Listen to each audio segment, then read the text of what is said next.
死亡考试降临，全球3000万考生被拉入地狱，考题被替换成各种灾难片和恐怖片，失败即死亡，只有通关者才能解开世界之谜，活下来。请全体市民注意，不要靠近学校，减少外出，国家有能力解决问题。叶林，男，18岁，家庭关系不明，因持枪杀人、盗窃文物、入侵国家安全中心，于4月抓捕归案，依终审判决，于同年6月16日判处死刑。喂，老头，没必要拿枪毙吓唬我。小子，你以为我在跟你开玩笑？你有4条命案，3项重罪，凭什么不枪毙你？老头，你这么说就没意思了。我那是正当防卫，就算要枪毙我，似乎也轮不到你们安全局出马吧？装也装得像样，居然被他看透了。装，小子，我劝你别太嚣张。你情况特殊，判下来归我们管。那不是判决书，而是我的档案。判决书根本不用打开这么多次，可你那份边角都起毛了，纸张的厚度也不对。他什么时候发现的？拿枪威胁我，又翻了我档案很多次，看样子你们有事找我。外面出事了，对吧？我猜是1个星期前。不过我很好奇，你们找我一个挖坟的干嘛？你凭什么认为外面出了事？又凭什么认为是1个星期前？很简单，6天前，牢里走廊的新闻联播就停播了，说明有什么消息不能让犯人知道，会引起混乱。3天前饭菜也不新鲜了，说明周边出了事，采购路线无法运输。说真的，我挺好奇外面到底发生了什么。这就是绝密档案人物吗？我们已经够谨慎了，但他却看穿了一切。如果不是情况特殊，真不想请他出手啊。小子，你很聪明，我们的确需要你。到了地方，你自然会明白。他叫黄良，是我们最优秀的学员，会跟你一起行动。只要你能传回半点信息，就算大功一件。带走。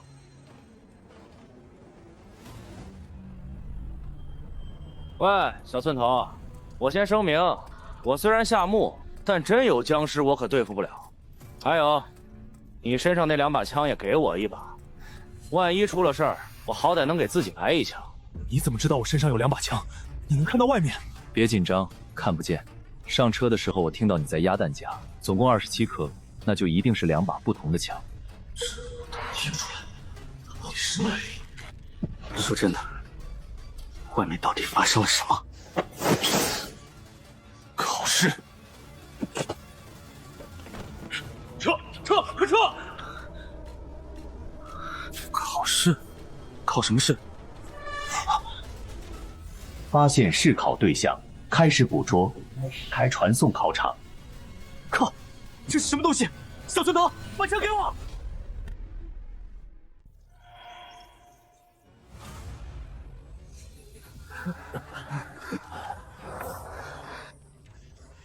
看样子你们都是第一次参加考试的新人吧？我来替大家介绍考试规则吧。考试规则：虫族末日丧失力，你们的死法会超乎想象，当然也有好处。考试结束后，你们可以用分数兑换一切，1分兑换100万，10分兑换火箭弹，100分兑换超能血脉。什么？1分就是100万？不过钱在这里就是垃圾。大家都有这个手表吧？3分钟后开始，上面会出现考试内容。菜鸟们，希望你们能赚到60分买命。我能问一下，我们要怎么离开这里？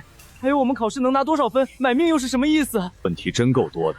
买命就是每场考试结束必须上交的分数，你们这群废物能凑够60分就不错了。出去后最多也就剩个1-2分，想离开先攒个1000场再说吧。1000场？怎么会这么多？那我们什么时候？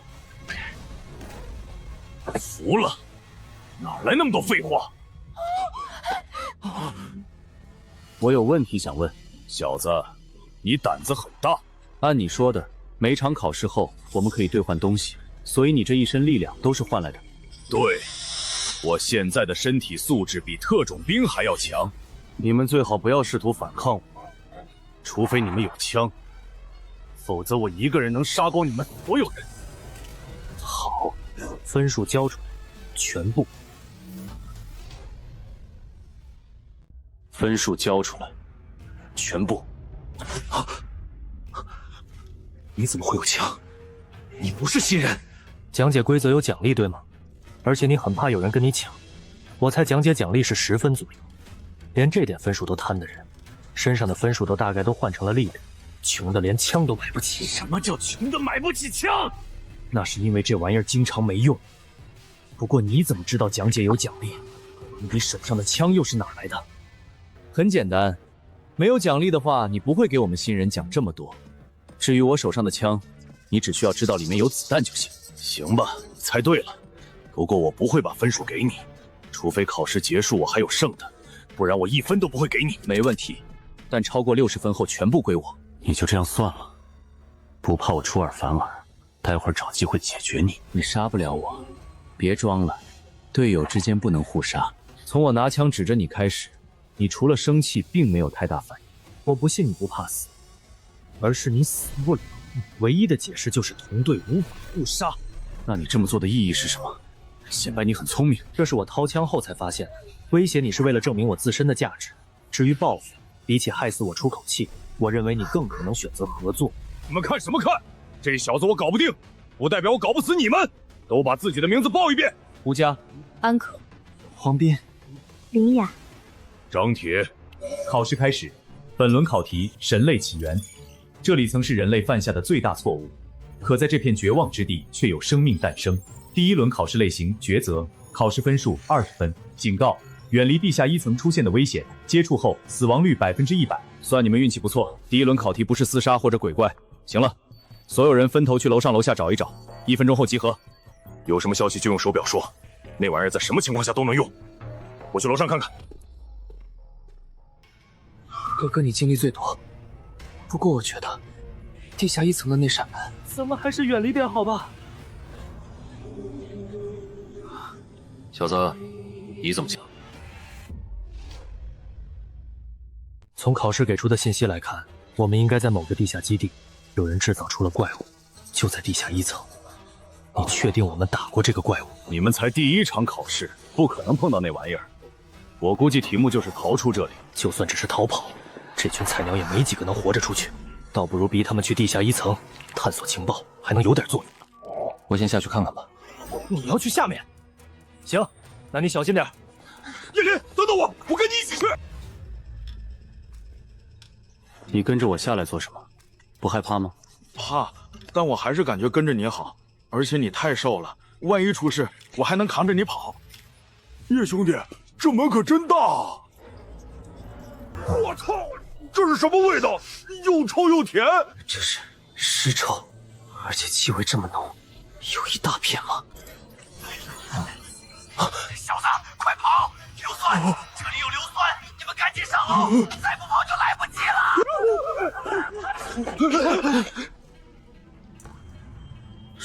是黄斌，他死了。死考系统播报：考生黄斌考核失败，生命体征消失。这就是死考。快去楼上！到底什么情况？为什么会有硫酸？门上的密码应该有机关，输错了就会触发。我本来听到了系统声，我以为机关在2楼。黄斌胆子太小，听到还要继续后就跑1楼去了，没想到硫酸会出现在1楼。叶林，你那边有没有发现什么？密码有6位数，不行，我们就只能应试了。楼下什么都没有，他是怎么回事？没什么大事，就是键盘温度有点低。这小子刚才输密码，手被冻到上面了，就是破了点皮，翘得要死要活的。伤得这么重，温度至少在0.70度。黄斌之所以跑到楼下，是怕合唱让他输密码吧？硫酸，1楼的硫酸越来越多了，我们得赶紧解开密码是2层才行。靠，叶林，你真的什么都没找到？确定什么都没有？只能应试了。你，还有你，现在就给我试！不可能试出来的，6位数密码组合有100万种，暴力破解的概率只有0.72%。那你想怎么样？不赌一把，难道在这等死？赌，如果只是单纯靠运气去赌，那这场考试的意义在哪儿？模糊的考题，毫无线索的大厅，没有逻辑的硫酸，从始至终，除了逼我。何正，问题里的抉择是什么意思？是选择的意思。这个时候了，你跟我研究词语意思，你还没明白吗？想在这里活下去，不是动动笔头，而是拿命去拼。应该没那么复杂。如果要抉择的话，那为什么只有一个答案看起来能选？啊？你到底在说什么？答案肯定只有一个能选啊！只要硫酸涌出，我们就只能往上跑。而从一开始，系统就警告地下1层极度危险，两者结合，无论是谁都会认为2楼才是生路，就算不确定，也会被逼上2楼。那么，当明面上的答案只有一个，还有什么选择的必要吗？你是想说，选地下1层才是对的？你是想说，选地下1层才是对的？可系统明确说了，楼下的门一旦打开，我们没什么可是。如果我们醒来时真的在1层，那打开楼下的门的确会死。可如果我们一开始就在地下2层呢？地下2层？你是什么意思？等等，你是说我们一开始的地方是2层，往上走是地下1层，而往下走则是地下3层？还愣着干什么？快冲下去！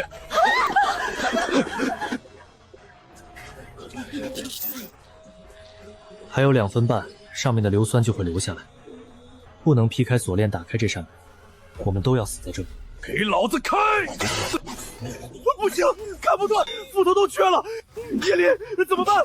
没时间了。用硫酸？什么？这硫酸连骨头都能腐蚀，这绝对不可能。我不是让你用手去咬，黄斌已经死了，用他的头箍。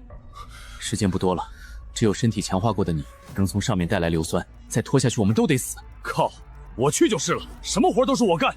要是能活着出去，你得倒给我10分。都让开！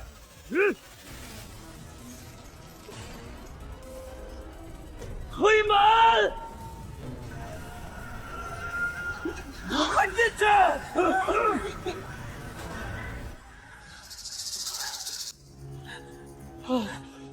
活下来了，我们活下来了！老天保佑，老天保佑啊！我们应该感谢的是叶林，没有他的话，我们现在只能在3层等死。叶林，这次多亏你了，谢谢。叶林，谢了。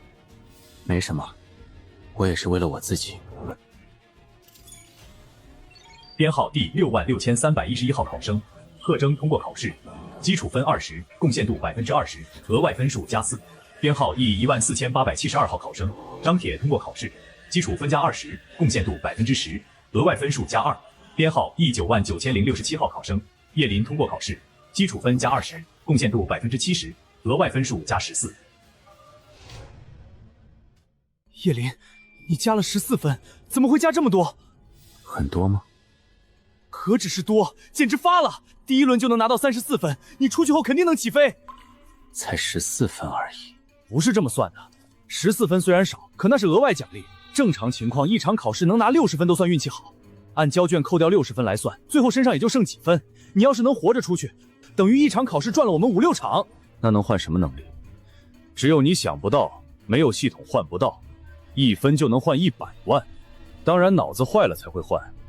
钱在这里没有用，你兑换能力可能差了点，但再加几分就能兑换最低级的念动力。第2轮考试开始。这轮考试的题目会是什么？考试类型：补全，考试分数40分。考试内容：找到他，并在他的帮助下躲避一种攻击。提示：人们遗忘了神来自哪里，可却记得他们的模样。他们到底是谁？警告：请在2小时内找到他，否则你们将无法通过最终考试。这轮是要我们找到什么东西才能活下去？差不多这个意思吧。补全题系统不会给明确选项，这种题目只能靠猜。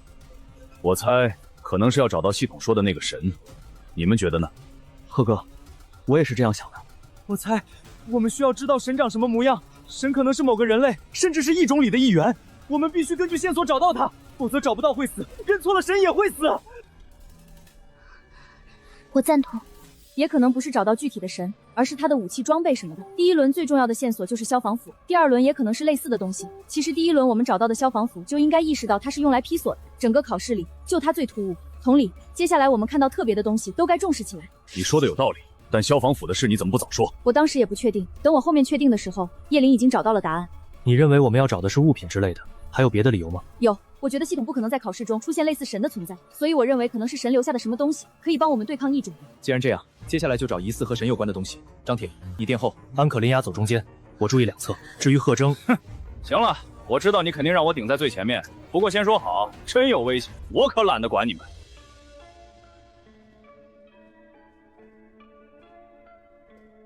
这他娘画的都是什么？这画的好像是基督，还有佛陀。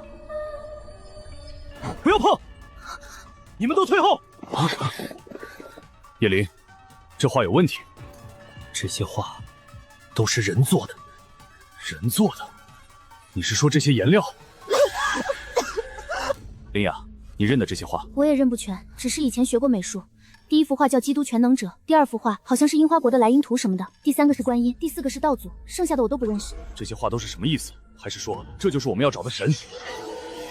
这绝对不是人类能发出来的声音，而且他们的移动速度很快，快要过来了，一定是异种。从声音数量看，异种的数量起码有上百只。那我们该怎么办？不会就这样死在这里吧？叶林，跑还是打？打！离我们最近的只有一个，其他的不在这条路。杀了他，我们还能去其他路。好，打！这是什么异种啊？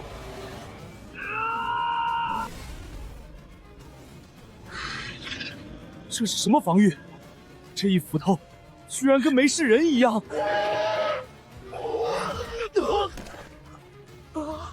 该死！这异种怎么会这么强？一头我都对付不了，这后面至少还有几十头，这可怎么办？不行，上铁，抱住他！抓住他了！叶林，快开枪！靠！老子差点死了！小子，你枪法还挺准的。这狗东西死了，你应该拿到分数奖励了吧？有多少？只有1分。我猜也是。看你这表情，是不是觉得太少？现在你相信我说的每一分都很难拿了吧？我才0.3分，张铁最多0.1。不说这个了，接下来我们怎么办？剩下的那些异种好像没过来了，只能先往前走。异种不是没过来，可能是被困在哪儿了。异种的智力应该不高，全靠本能行动。我猜他们其实没有发现我们，只是2楼的动静太大，引起了他们的注意。我怀疑他们的视力有问题。为什么这么说？他对声音太敏感了。而且异种的眼球是鱼眼结构，所以正面视野也会受到限制。没错。所以我们只要不发出太大的声音，甚至躲在他们的视野明区，就能保证安全。看不见不太可能，只要撞上，总有几个角度能看到。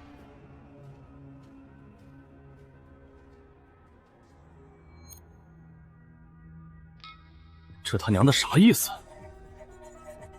不是，你们就没一个懂英语的？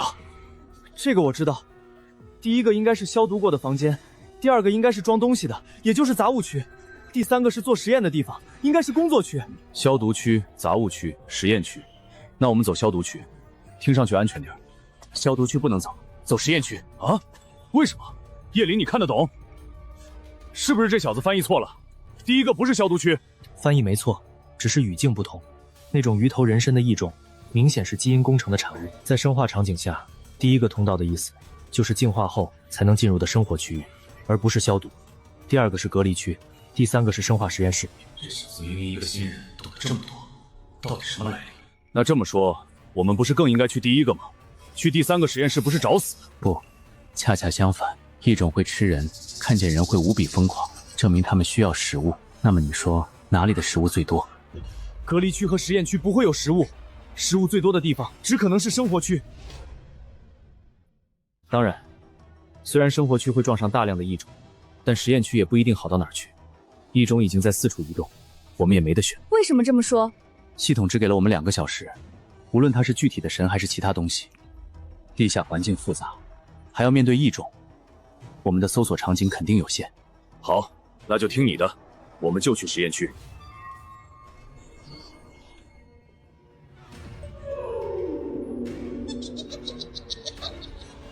叫什么叫？闭嘴！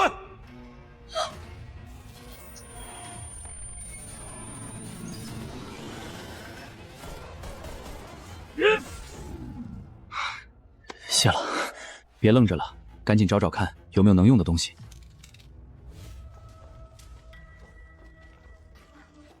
叶林，你发现了什么吗？没有。好多异种，不过实验室就在前面，这可怎么办？这里有通风管，让人发出动静引开就行了。你去。我去，我不行，我的腿之前被硫酸烫伤了，跑不快，我不去。去，还有可能活；不去，你一定会死。毕竟你腿受伤了，待会儿我们还要以最快的速度冲进去，你一定是跑得最慢，最容易被异种吃掉。不，我不去。过来的转弯处有一间房间可以躲，我们进去后也会发出声音，吸引异种重新回来。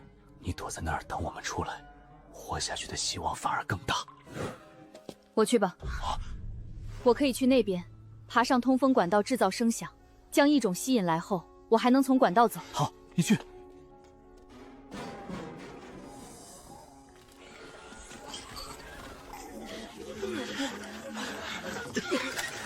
快，叶林，开门！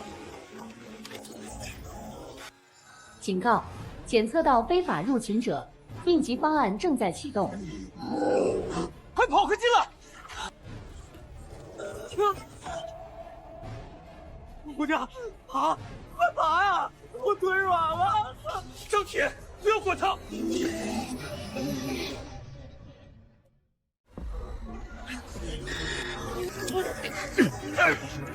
快跑！异种来了，要来吃我们了！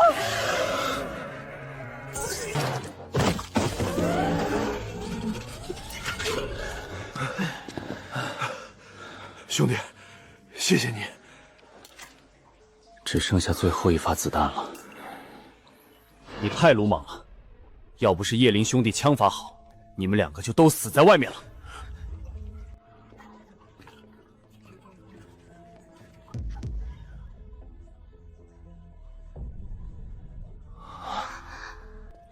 这里居然真的有神！叶林，你猜错了，神不在这里很正常，毕竟你又不是神。我没觉得我不会犯错，只是觉得太简单了。毕竟那些画的含义，我们到现在都不知道。尤其是第二幅画，死亡时间在1周左右，怎么看都不像人类画的，那只能是异种。一种拥有极高智慧的异种，简单？哪里简单了？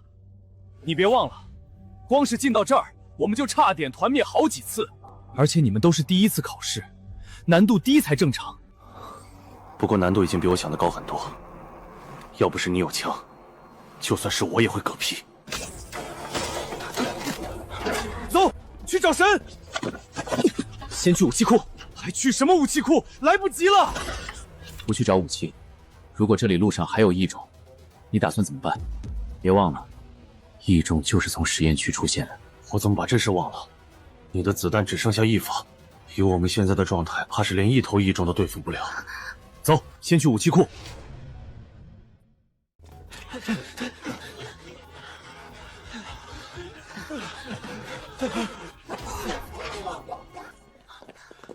这里的灯光这么完好，里面肯定有好东西。有电不是好事。为什么？看到这些冷藏箱没？你是能解开指纹，还是有密码？这里很大，我们分开搜索，只要看见能拿的全部拿出来，注意安全，有异常立即叫人。我去右边，张铁你和胡家去左后。至于你，别指望跟着老子，你就随便找找，胆子小就在门口望风。不，我不是这个意思，我也可以一起找，就是安可怎么办？他，刚才异种都被我们吸引走了，安可安全的很，也没弹出死亡信息。救我，哥哥救我，这里有异种！怎么办？我根本打不过这头异种，难道就要死吗？不，我要活下去！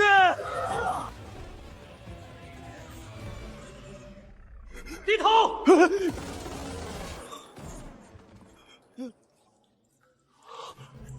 叶林，谢谢你。快处理一下伤势，最多1分钟，我们就得跑路了。怎么样了？拿好。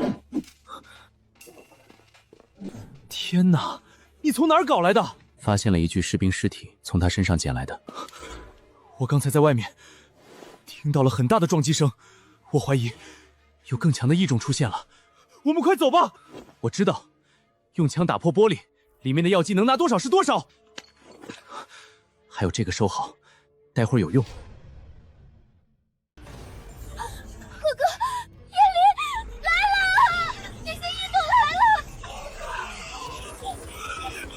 叶林，怎么办？异种太多了，要不要分头跑？把药剂摔碎。这玩意儿有什么用？叶林，这就是你说的那些研究员手里可能有对付异种的东西。有了这些，再配合武器，我们有希望杀光这些异种。别做梦了，这东西只有麻醉效果，后面还有个大家伙，估计没多大效果。现在怎么办？走。你是白痴吗？受伤了还想带人跑？胡家腿部方面伤得更重，我们总不能留下。行行，你是好人，这是治疗喷雾，可是要积分的，治好了给我跑慢点。我只想回家，我有什么错？错的是这个该死的地方。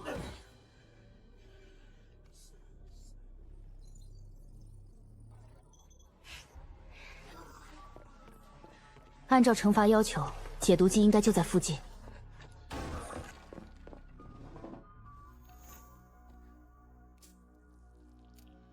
惩罚测试完成，编号 C3471号考生安可获得奖励分数+0。惩罚任务总算做完了，接下来只要混在这群菜鸟里完成考试，我也就正式洗白了。而且有这些新人，考试的难度不会太高。就算是我没有武器的情况下，也只多对付2头异种。这场考试的难度很不对，是因为贺征，还是叶林那小子？我们找到了名为神的区域，还搜刮了2件武器。你没事就快来会合。从现在的信息来看，找到神或者物品所在的地方，基本就算完成考试了。他们还拿到了新武器，我现在找个地方藏起来，等考试结束就行了。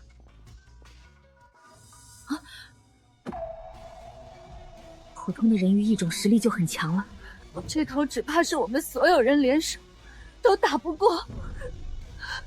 怎么会这样？难度怎么会这么大？这休眠舱里装的东西，应该就是系统提示的神。关门，快关门！门关不上，该死，真的关不上！叶林怎么办？我们守在这儿，让他们去。愣着干什么？快去打开休眠舱啊！好。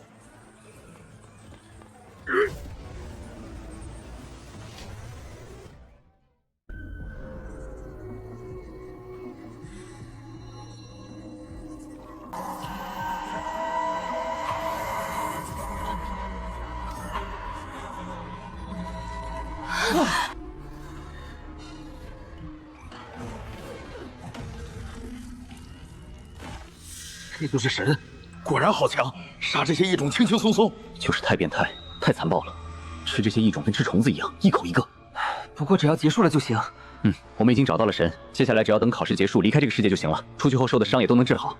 叶林，你想什么呢？你现在可以想想待会儿怎么划分数了。虽然咱们这是第2轮，但只要拿到60分就能交卷。你小子身上至少有80、90分吧？结算提示还没出来，第2轮好像还没有结束。应该是要等他杀完异种吧？你忘了吗？题目是找到他，并在他的帮助下躲避异种的追杀。系统并没有要求杀光异种，我们可能忽略了什么。叶林，我觉得你就是想多了。说真的，就现在的难度我都觉得不对劲，比我预想中的高出太多了。按照我之前的经验，死考再变态，7个人的难度，你们还都是第1场，也不可能搞出这种东西。7个人的难度，考试难度是根据人数来的吗？是啊，除了跟场次有关，还跟人数有关。你是新人不知道，人数难度分为5、7、9、12、14，人越多越难，死亡率也越高。正常7人难度死亡率应该20%左右。等一下，你确定人数一定是这个规律？如果多进入，会不会均分人数，分成2队？的确有可能会分成2队。上次就是因为分成2队，然后两边题目不一样，导致判断失误，最后就剩我一个人活了下来。我终于知道问题出在哪儿了。黄良，是黄良。如果他也在这场考试，那么证明还有一队，两边的人数加起来应该是14人。如果是14人，死亡率是多少？可能是90%。我上次是12人，我也不知道14人会死多少人。叶林，你到底想说什么？叶林，神是假的，不要让贺征他们去找神。这里根本没有神，你们找的神才是真正的异种。他不是神，是异种。落叶枝跟神一样的异动出现了！跑，分头跑！太强了，这种实力根本看不到逃生的希望。不要杀我，我不想死啊！往我这边跑，我掩护你们。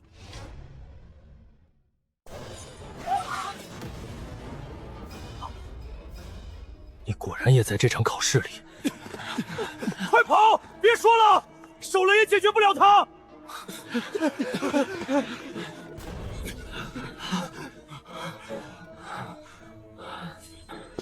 叶林，你认识他？逃跑的路上，他一下子解决了3头异种，身手和枪法都不是一般人。你们俩到底是什么来头？现在不是问这个的时候，当务之急是搞清楚要找的东西到底是什么。你们那边是什么情况？为什么死的只剩下你们2个人？你们的题目又是什么？我们第1轮是从一个房间里逃出来，第2轮是找到神来自哪里。至于为什么会死这么多人，是因为我们第1轮就碰到了神。啊！开什么玩笑？神的实力那么恐怖，你们第1轮就碰到的话，根本活不下来吧？你们碰到的神很一般，还是说第1轮你们就拿到了麻醉剂？没有，那怪物很可怕，要不是黄粱拼命，我们一个都活不了。第1轮没有麻醉剂，我们能活下来，是因为这个。那些怪物好像都怕他。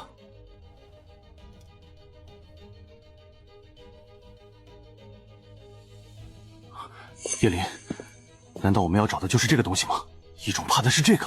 异种的确看到这东西后就突然停下来了，但我们也杀不掉异种。这应该不是我们要找的东西，我们的任务没有完成，那就说明这个环不是提示中的东西，最多有点关系。你们的任务也没有完成，对吗？嗯。题目要求我们说出神教境来自哪里，我试着回答了各种可能，但都没用。答案不是实验室，也不是基因改造。还有14分钟，14分钟后再找不到答案，我们全都要死！我不想再等了，我要出去看看有没有什么线索。叶林，他说的没错，我们待下去也是死。你说有没有可能，我们需要杀掉一头神，说不定他的尸体里就有我们要找的东西。给我点时间，让我再想一想。他们来了，他们来找我们了。叶林，这里不能待了，我们得赶紧走。代号毁灭天使实验体已唤醒，代号全能者实验体已唤醒。警告：因大量实验体被唤醒，难度变更。第2轮考题统一变更为消灭基地内所有异种，并在实验体的追杀下存活。本轮分数奖励60。所有的神都唤醒了，一头我们都对付不了，12头根本没有活下来的希望啊！这就是14人的难度吗？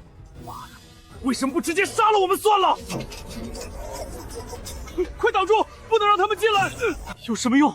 挡得了异兽，你能挡住那些神吗？等死吧，全都等死！各位，没什么好灰心的，就算希望再小，可没到最后一刻，就还有机会。冲出去，我会尽我所能保护大家。好，我跟你。叶林，你还愣着干什么？赶紧走！你们有没有觉得水落的好像有点慢？你在发什么疯？都这个时候了，你还关心有没有水？你要是不敢出去，就待在这里等死算了。水落得慢，好像是有点慢。不是好像，而是的确如此。0.03，也许是0.04。我数了10次，用腕表卡了10次。叶林，你是不是想到了什么？我的确想到了一些东西，不过我要先确认一件事，那就是死考中，只要题目发布，就一定会有答案吧？对，不管难度多大，系统一定会给我们活下去的机会。叶林，你是不是知道了怎么杀光异种了？是也不是，基地太大了，要杀光所有异种，除非能毁掉整个基地。你们疯了吗？我们为什么还要浪费时间听他放屁？他要是真有办法，早就说出来了。你给我闭嘴，让他说完。叶林，如果你真的想到了什么，尽快说出来吧。我说这些，是需要你们能听懂，然后按我说的去做。毕竟你们大概接受不了这个答案。你说，只要办法有用，无论是什么，我都会去做。好，你觉得我们现在在哪儿？在哪儿？某个地下实验基地，也许是军方的，也可能和我们不是一条时间线。这里的技术，不是任何一个国家能做到的。不，我们不在地下，也不在地球，我们在金星上。金星？准确的说，我们在距离金星地表70到95公里的大气层内。什么？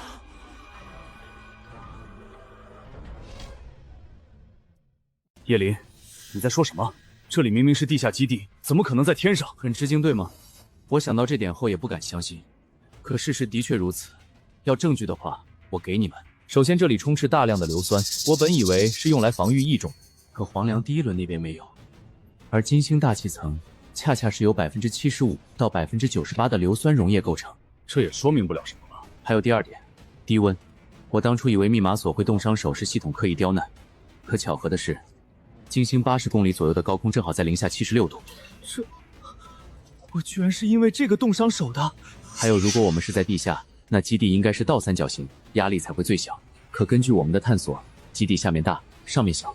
如果是在金星，大气层浓稠，只要底部足够大，基地就能像船一样飘在水面。难道我们真的不在地球？还有一点，这里的通风系统没问题，电力也没问题，但空气很浑浊，那就说明这里的氧气得不到补充。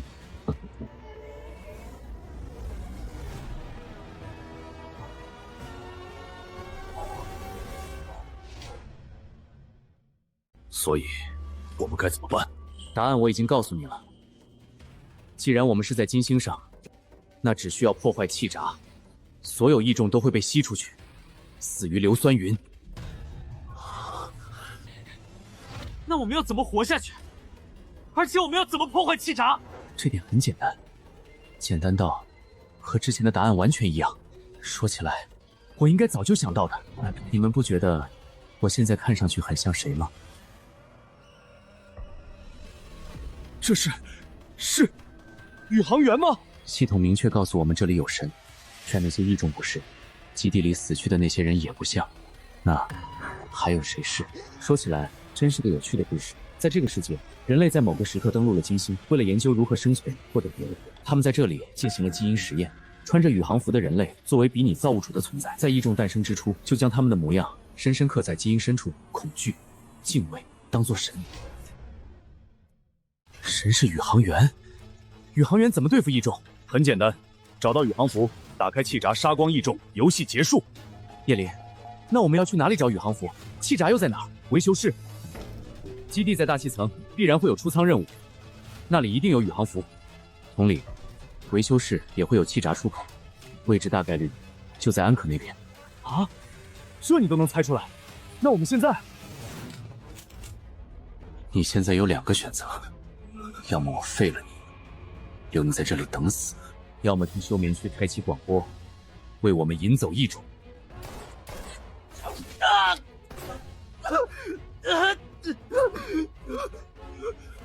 黄哥，救我！救我！这小子想杀我，他这是在报复！叶林，王远阳刚才也不是有意的，没必要这么做。报复他？我没那么幼稚。时间不多了，再拖下去，我可不保证一定来得及。异种必须有人引开，否则我们都会被拖死。现在去，我们到了维修室后就把怪物引过来，你不一定死。不去，我换个人，你一定死。黄哥，你以为我们过去就碰不到异种吗？你和贺征战力最强，你不跟我们一起，成功率直接下降1半。当然，你也可以犯蠢去替他，那你就得考虑我会不会留一套宇航服给他了。黄哥，你跟他们去吧，我去引开异种。安可，你刚才说你在维修室对吧？我需要你出去确定，外面的异种有没有离开。这个新人是怎么猜出这些的？太匪夷所思了。给我5秒钟，如果异种没走，我也会想办法引走。警报！休眠区正在遭受破坏。王远洋制造出了动静，我们走。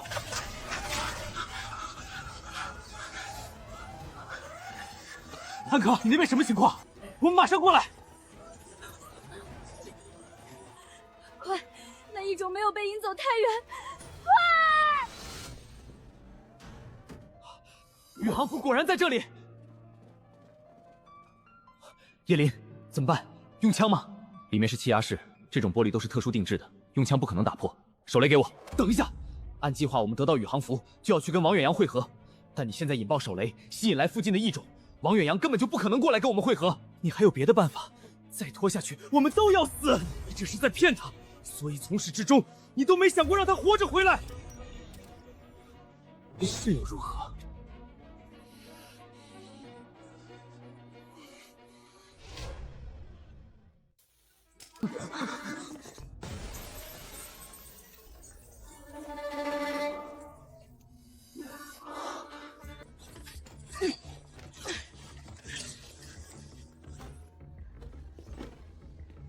如果你真的想救他，其实也可以。别忘了，那些异种惧怕他。你如果速度足够快，能赶在氧气泄漏前给他穿上。这人表面人畜无害，但骨子里透着冷血。我做不到，我一定要救他。这是我军人的职责和底线。你是故意的。测试而已。也许那些怪物会害怕宇航服，可在他们面前晃来晃去，就是另一回事了。那接下来怎么做？躲起来，然后打开气闸，还是先等黄粱能不能回来？先不打开气闸，而是引来一批异种，挨个击杀。这么好的机会，为什么不刷分？这样做的话，会不会激怒他们？所以要测试。所以这就是你激怒黄辽的原因，你在拿他测试。什么测试？你们到底在说什么啊？叶林，你也别太贪，我们能活着出去就行了。他没有贪，反而是太谨慎了。他故意激怒黄粱，为的就是让黄粱一定去救下王远洋。王远洋想过来，必然会引来异中，黄粱一定会开枪救人。只要黄粱不死，那就代表我们可以安心刷分。一环扣一环，这家伙到底是什么人？原来是这么回事。那要是不能刷分呢？那黄粱他们不就白死了吗？我不让他去，我们可能都会死，而且他大概率不会死，人也会带回来。看似找到了答案，但其实我们依旧站在死亡的边缘，稍有不慎，满盘皆输。想要活下去，就必须这么做。滚开！都给我滚开！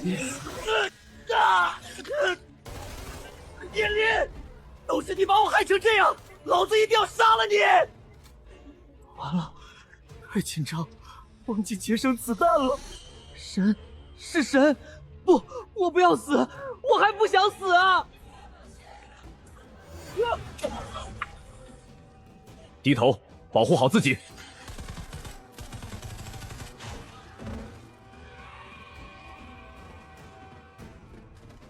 快穿上！谢谢黄哥，如果没有你，我真的要被那畜生害死了。先走再说，他们随时会打开气闸。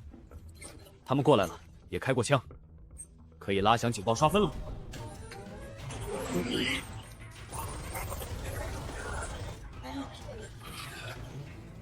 叶林，你怎么不刷分？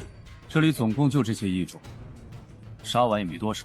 待会儿破坏掉气闸后，只要这里被毁，我至少能拿上100分。林哥，你想彻底毁掉气闸？你想炸掉这里？不行的，金星大气压力是地球的93倍，基地结构被破坏的话，我们都会死。不彻底毁掉，就没法清空基地。别忘了，有些异种还会躲在通风管道里。系统任务要我们杀死所有异种。我们可以找啊，异种不是害怕我们吗？时间也没有限制。氧气不够。那林哥，我们躲去哪儿啊？打开气闸后，这里的空气会以高音速向外喷射，到时候稍有不慎，宇航服都有破损风险。很简单，只要快杀光这些异种！叶林，怎么突然这么着急？是发生了什么事吗？现在不杀，待会儿就没时间了。他们提前来了。谁？小心，有一个神很不对劲，他一直在跟着我们。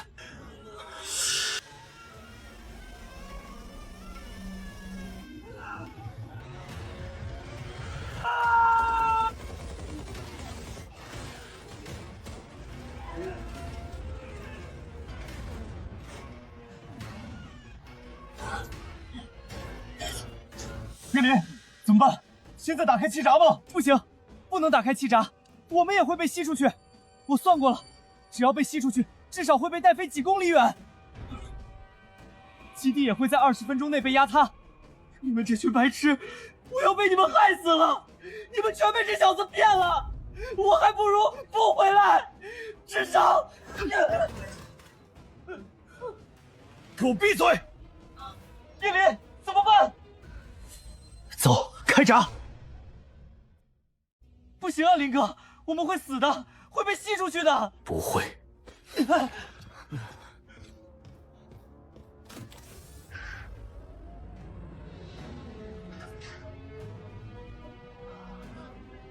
这是太空飞船，走！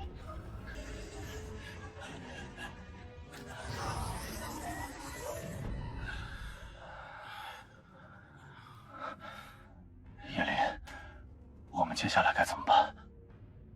撞破气闸，离开这里。你会开飞船吗？你到底在瞒着我们什么？你凭什么知道这里有船？维修区有船很正常。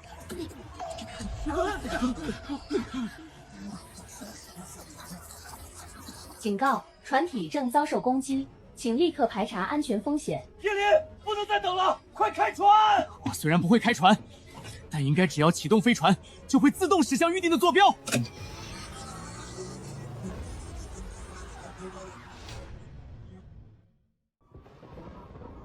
这就是金星吗？各位菜鸟，恭喜你们活下来了。虽然有些废物能活下来纯靠运气，不过运气也是实力的一部分。这该死的考试总算结束了。不知道我能有多少分？出去后能兑换什么？叶林，那些被吸入硫酸云、被击杀的异种和神，算不算你杀的？你拿了多少分？算我杀的，不过不是亲手杀的，比异种高一点，大概10分。先不说这些，贺征、张铁、胡家、安可，你们4个先站过来。叶林，你怎么了？我们过去干嘛？叶林，你小子到底怎么了？是不是还在担心什么？没怎么，我只是觉得有些太简单了。简单？哪里简单了？我知道你小子够小心，想的又多，可再难也就这样了，除非这玩意儿炸了。太顺利了，贺征。我们第一次碰到了几头异种。一头？那我们实际听到了几头？几百头，或者几10头。不是，你到底要说什么？我们第一次本该碰到上百头，异种视野受限，找不到我们是错的。从后面看，每一次拉响警报，大部分异种都能找到我们。第2次1头，第3次还是1头，直到第4次异种出现。虽然数量多，可那时候我们已经找到了武器，就好像故意卡在……叶林，你是想说，每一次碰到的异种都是被刻意安排的，卡在我们承受范围内，所以你觉得太巧合、太顺利了？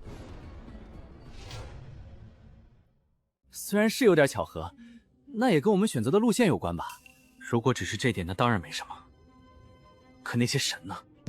那些神根本没对我们造成多大威胁。那是因为我们逃得够快，而且要不是有船能躲，我们早就团灭了。那船在维修区，你是怎么找到那儿的？那是因为我遇到了神，逃跑的时候误打误撞。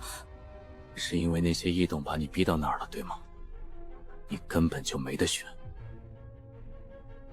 黄良，你呢？你又是怎么发现灯圈能逼退怪物？是因为你被逼到了那个房间，恰好发现了逼退异种的东西。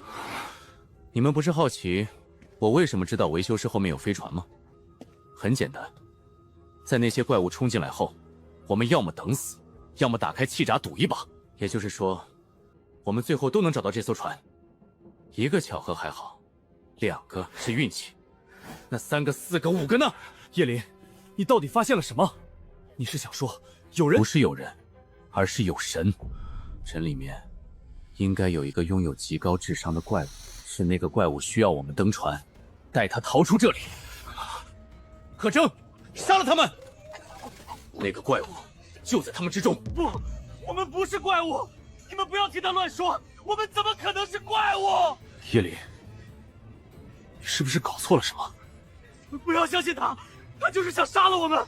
不对，他要我们身上的分。杀了我们以后，他又会说你们是怪物。叶林，我不管你信不信，我一定不是，而且我确定他也没有问题。你就算要怀疑，也至少要有个理由。理由很简单，只有你们在第一轮接触到了神，而且脱离过我的视线。我让黄良救你，如果你死，那就是黄良；你回来，那就是你。都没回来，才会在我们之中。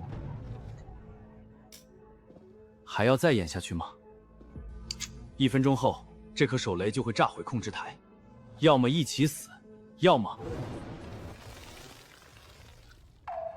王阳，你，他是一种。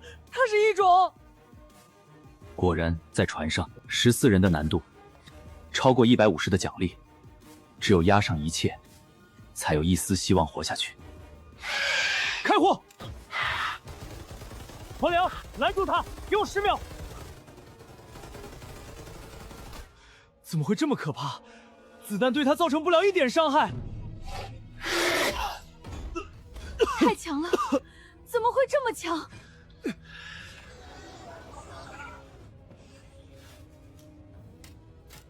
黄良，拖住他，其他人抓紧安全带。他是打算打开舱门，把这头怪物吸出去吗？我拖住怪物，那我也会被吸出去。难道是需要我去死吗？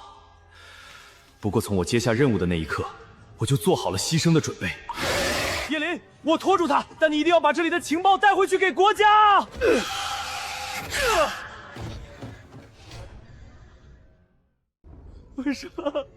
为什么要我们死？凭什么把我们送进这里，让我们一次次面对绝望？林哥，不要管我们了，快开门，快啊！该死的原虫！我刚刚为什么要犹豫？哪怕现在我们还活着，但没有人能在这头怪物面前开门。如果不是我身上的东西太重要，重要到太怕暴露自己，明明只活过这一场，我就可以靠着找到那个答案。白痴，我的手好吃吗？我怎么可能炸毁控制台？还看个毛啊！过来扶我一把。考生叶林击杀特殊异种阿莱西，获得90点分数奖励。完成隐藏试题，完成进度21%，请在返回后查看奖励和详细信息。好高的奖励，不过21%的进度就给90分。要是拿满，2场就能凑够1200分。可惜了，也许再撑一会儿，2人都不会死，但我也不过是个路人罢了，对他们谈不上什么感情。叶林，你这场拿了多少分？150以上吧。系统提示我超过单毁上限，所以具体奖励要回去才知道。而且第2团考试结束，所有异种已死亡，系统将自动扣除基础分。传送开始，剩余停留时间10秒，请所有考生做好准备。本场最终幸存人数6。幸存人数6。叶林，现在选择回去，他们2个还活着，只要返回思考空间就能修复所有伤势。怎么回去？带上他们，哪怕只剩一个脑袋都行，然后选择立即回归。回归！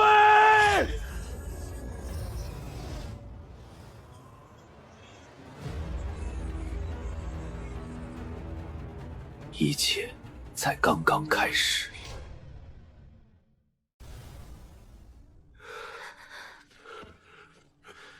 检测到考生伤势严重，系统自动开启修复功能。修复功能将按照伤势程度扣除相应分数，请选择完美修复或简易修复。完美、简易，保险起见，还是完美。叶林，不要选完美，选简易。完美模式太贵了，简易修复就能救活他们。如果他们的分数不够，选完美会扣成负数，到时候会被直接清除。完了，情急之下忘了我在扮演一个新人，但那个东西实在太重要了，我不能暴露自己。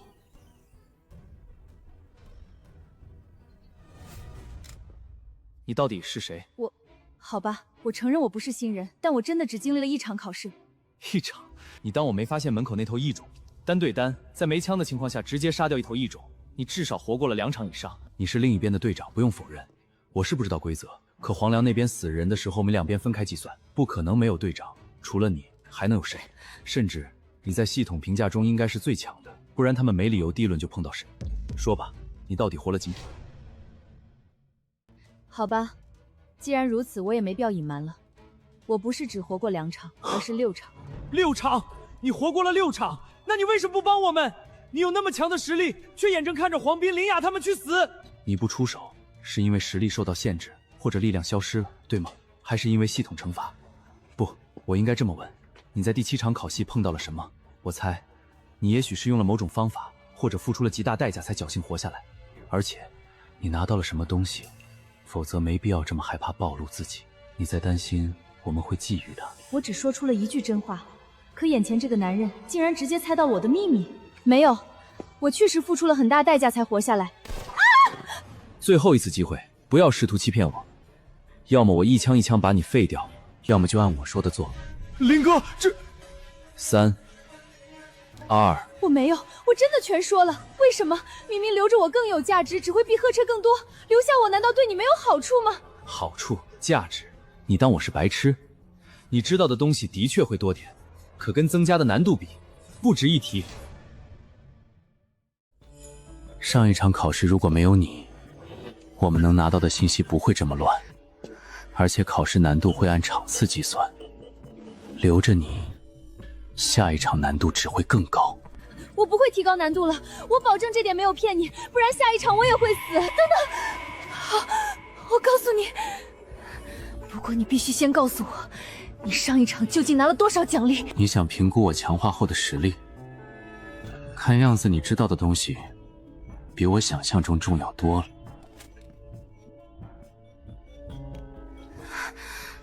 具体拿了多少奖励我还不知道，不过我们可以一起看一看。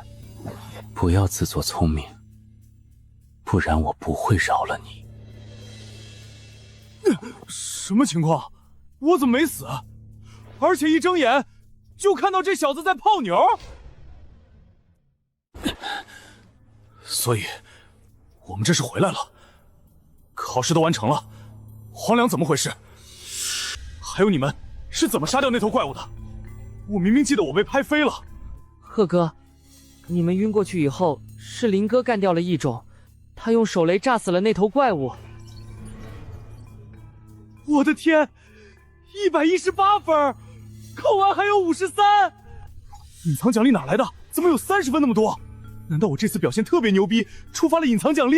贺哥，隐藏奖励我们都有，我扣掉60分后回来也有26分，隐藏试题直接给了30，协助击杀给了6。天啊，连你都能拿这么多！叶林，你呢？你拿了多少？那些异种算不算你杀的？算，但因为不算亲手击杀，系统有扣除。算上9个神221只异种，只给了我72.1分。不过这么算的话，你2分至少40，前面14分再加30分奖励，你岂不是210分以上？就算扣掉60分都有150。上一场我总共拿了302.1，扣掉基础还有232，多余的分数系统提示突破单会上限，就换成了一个 B 级评价。也不知道这玩意儿有什么用，有没有办法重新转化为分数？可以换，但绝对不能换。B 级评价要是用来换回分数，那是暴殄天物。我知道怎么用，给我一点时间考虑，待会儿我直接去找你。看安可的反应，这东西似乎很重要，重要到他已经不需要评估我的实力了。他不是新人，新人哪会知道评价这种东西，更不会用房间。贺哥，那个你们治疗的时候，安可说他自己活过了6场，不过实力全消失了。天啊，难怪都是他搞的鬼，活了6场还一点实力都不剩，难道他是买了替死傀儡？替死傀儡，这里还有免死的东西。对，不过也不算免死，副作用极大。那玩意儿201个，用完就没。在考试里死了，能返回第1轮复活，不过复活后所有强化都没了。柯征，兑换系统在哪儿？也不知道这里究竟能不能找到那个东西。我之所以被抓，就是为了打开那座坟墓，找到它。手伸进去就行，然后你的面前会出现系统屏幕。不过你最好不要现在换。为什么？也没什么。回到思考空间后，我们有3天休息时间，但第2天晚上系统会提前给出下一场考试信息。你分数多，完全可以针对考试来兑换。考试类型有哪些？大致分5种：末日、超自然、灵异、魔异以及特殊事件。我们上场应该是末日场景，前2个还好，敢拼命就有希望。后面3个没针对性兑换，死都不知道怎么死的。居然还有比我们刚才经历还危险的事件。你知道我为什么不买枪吗？因为在后3种场景里，热武器一点用都没有。灵异、魔印、特殊，鬼杀不死。对，灵异场景中鬼杀不死，物理攻击基本没用，除非兑换符纸，也许还能挣扎一下。而魔印和特殊事件，这个你也许可以问安可，我还没碰到过。所以你意思是说，我们下场考试很可能碰到这3类？不一定，但这场拿了这么多分，下场难度肯定有提高。不说这个了，我先带你们去自己房间，一人选一个，待会儿可得仔细考虑自己喜欢什么。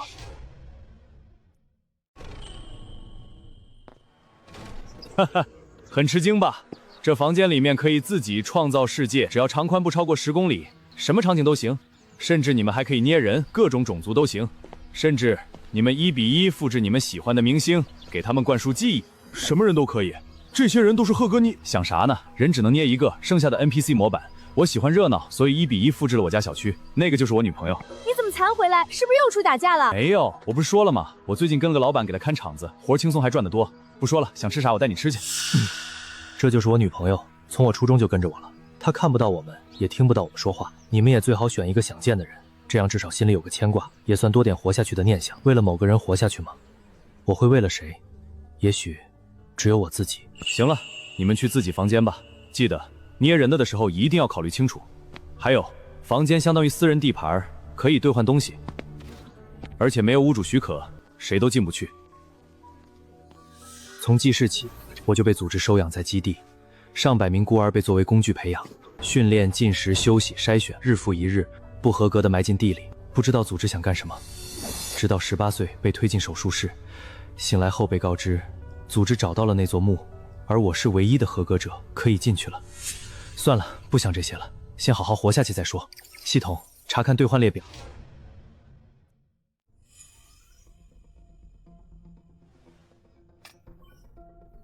100多万条，这么多血统。排名靠前的是下忍天赋和小恶魔。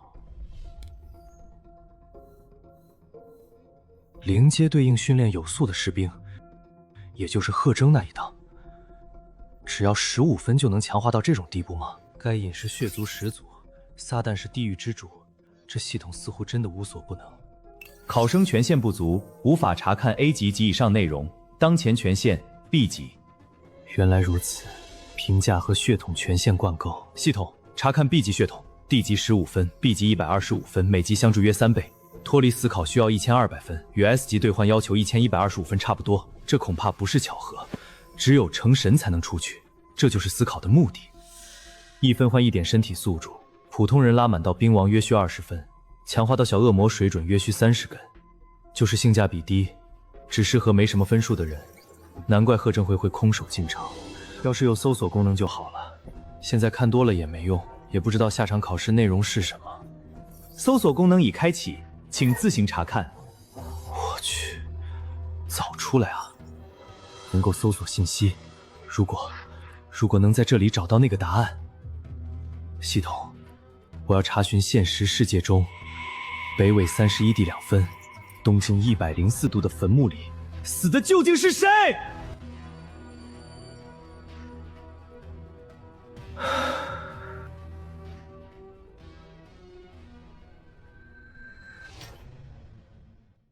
从我出生起，我就只是一件工具，活着的目的就是为了找到那座墓。我反抗过，愤怒过，直到我被军方包围关进监狱，我都没能打开那扇门。问题检索成功，本次消耗5分，是否确认解锁？确认。查询失败，该信息等级为 AA 级，请在提升至 A 级权限后进行查询，消耗分数将自动退回。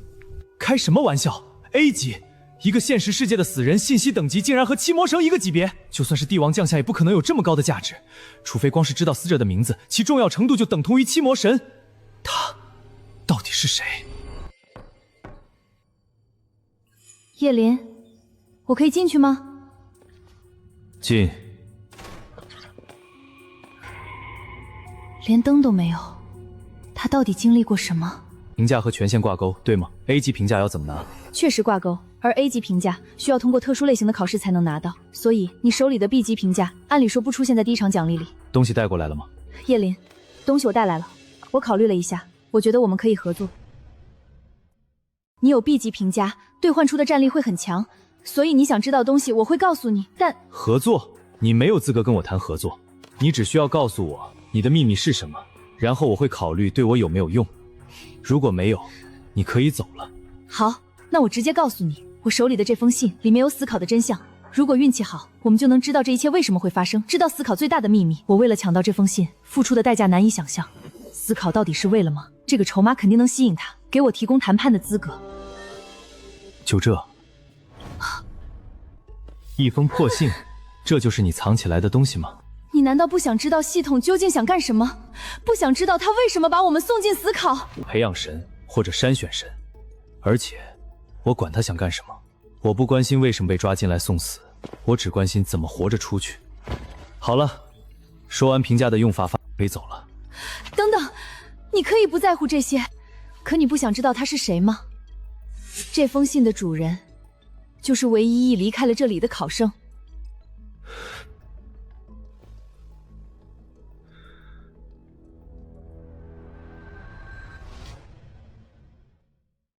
把你知道的都说出来，而且你为什么确定他是出去过的，还是唯一？因为是系统播报的，每当有重大事情发生，系统都会发起公告。当他出去的时候，系统向所有考生播报了这条信息。你可以找贺琛验证，不过他可能没听到，因为他进来的时间没那么早。我之所以确定这封信主人就是他，是因为我靠他留下来的一件东西才能活下来。你是说他不光留下了一信，还留下了一些东西，而那个东西帮你从第7场书中强制退出？不，信不只有一封，对吧？留下来的东西也不止一件。他留下的信就像藏宝图，需要一封一封找过去，我们才能知道死考的真相是什么。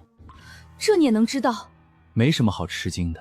如果只是一封信，你完全不需要评估我的实力，更不会说出合作的事，除非留了很多东西你想拿到，而且实力全失，但却在没有任何兑换的情况下杀死异种。我大胆猜测，他留下的东西甚至不只是思考真相，还是一条能复刻的路。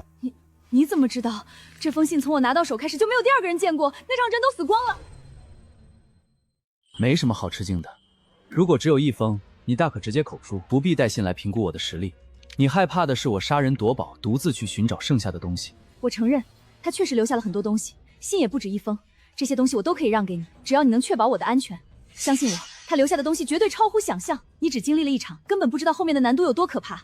没有那些东西，我们活过第7场的概率几乎为0。说完了吗？你似乎很怕我杀了你，独吞那个留下的东西，但其实我不感兴趣。你不觉得这太老套了吗？一个唯一出去的人，故作神秘地留下一堆信和宝物，等有缘人找到，然后按图索骥变强解密，最终团结一心逃离这里，像一本烂尾小说。我不认为一个真正活着出去的人会无聊到做这种事，更不认为他有那么好心。相比之下，我更觉得这是一个陷阱。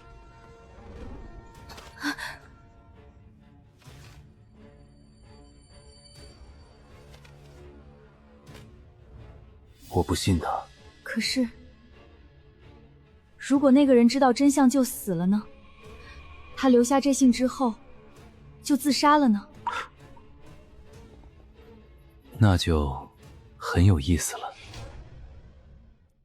所以，你不光是想借助他留下的东西恢复实力，也是想知道他为什么去死。对，他明明能出去了，不用再待在这片地狱。以他的实力出去后，完全可以补全所有遗憾，活上几百年甚至永生。可他还是选择自杀，没有半点犹豫。所以我就在想，我一定要找到答案，否则当我们拼死走到最后，当我们也知道那个答案后，我们该怎么办？他可能做错了什么事，走错了路，留下信是希望我们不要重蹈覆辙。他留下的第3封信在哪儿？考试不是系统随机安排吗？他留下了什么办法能让我们指定场景？不能指定场景，但我们可以用这把钥匙强行入一场考试，相当于加卷考。这么说来，留下的物品也在考试当中。对，里面不但有下一封信，还有他留下的东西。不过我建议先正常度过一场再进去，把握会大一些。那就先这样安排。B 级评价到底有什么用？你不可能知道它该怎么用的，问系统也没用，除非像那个人一样，在最后离开的时候，才有资格让系统回答任何问题。当然，只有一次机会。按正常情况，我们得到 B 级评价后，早就兑换了血统，那时候系统就会告诉这东西有什么用。所以 B 级评价和血统有关，我不知道怎么用，是因为我既没有兑换过，又拿到太早。对，评价的用途除了可以无消耗提示权限，另一个就是将2个不同的血统融合在一起。你连1个血统都没有，自然用不了。我现在分数只够兑换1个 B 级血统，想要兑换第2个，至少还要再度过几场。按你所说，所有人都有机会获得，只是没那么早而已。那优势在哪？看似你只能兑换1个 B 级，但 C 级呢 ？C 级足够换2个了。你可以直接选择2个互补的能力，最短时间内补全短板，获得最强战力。下场你拿高分的可能性就会更高。我看过 B 级和 C 级的差距，2个 C 级组合起来能比单个 B 级强到哪儿去？而且论潜力 ，B 级上限也更高吧？没错，但我知道2个比女 B 级，甚至 B 级更强的 C 级血统，而且这2个血统任何一个单独兑换的副作用都很大，根本没人会选。你也不用担心潜力问题，这2个血统都有极高上限，后续一样能强化到 S 级。他们简直就是为你量身定制的，像专属于你。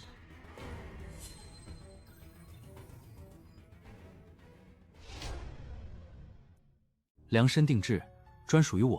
对，一个是暴君基因，一个是观察者，前者能大幅度强化身体素质，单论提升的强度就能比你 B 级血统，附带的暴走再生能力，在 C 级血统中也属于进攻性最强的一档，而且具有极高的成长性，进阶路线也有很多种。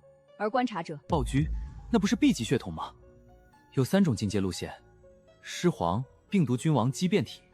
对，但它还有一个 C 级实验体，强度虽然下降了一些，但强于同级别，而且只需要45点兑换。代价是什么？代价是容易失控，暴走后会敌我不分，直到杀死所有目标才会恢复理智。所以需要第2个观察者血统来压制。没错。观察者血统虽然是 C 级，但它是血统中罕见的不提升任何肉体强度的。作为弥补，强制让你第3视角控制自己。这条能力的等级甚至接近 A 级，可以免疫大部分外部干扰。我直接兑换完整版的暴君，再搭配一个其他 C 级，不是更好？战力反而更强。不行的，你一旦兑换 B 级，组合的血统也只能是 B 级，而且兑换 C 级，你在系统评级里也是 C 级，加分会更简单。一来一去，你的优势就会比其他人大上许多。果然不是错觉，系统更奖励表现好的弱者。或者说有潜力的弱者。观察者进阶到 B 级后，能掌握最特殊精神类攻击 ，A 级还能获得大量进攻手段。最主要的是，这个血统在面对灵异事件以及鬼时有很大优势。鬼真的有那么可怕？我记得系统中有不少克制它道具吧？你想的太简单了。灵类考试中，很多人其实不是被鬼杀死，而是被活活吓死。一旦保持不了理，你再强也会死在里面。而且道具价格贵，克制效果一般。灵异事件中，鬼是无解的，是杀不死的。唯一能活下去的办法就是找到他。抱歉，我也说不清。否则我们不会在第7场考赛团灭，连半点反抗的能力都没有。团灭？你当时是怎么死的？碰到的鬼又是什么？我记忆有点模糊了，可能是强制脱离的副作用吧。那场我们碰到的是禁鬼，在大概不到半个时内就死了6个人，只剩我和另一个同伴还活着。为了躲避镜子，我和他钻进了一个衣柜里，也是在那时候发现了这封信。然后我好像就死了，醒来就退出了游戏。拿到信就死了？是拿到的瞬间被禁鬼找到，还是衣柜里有镜子？衣柜里没有任何镜子，也是镜子。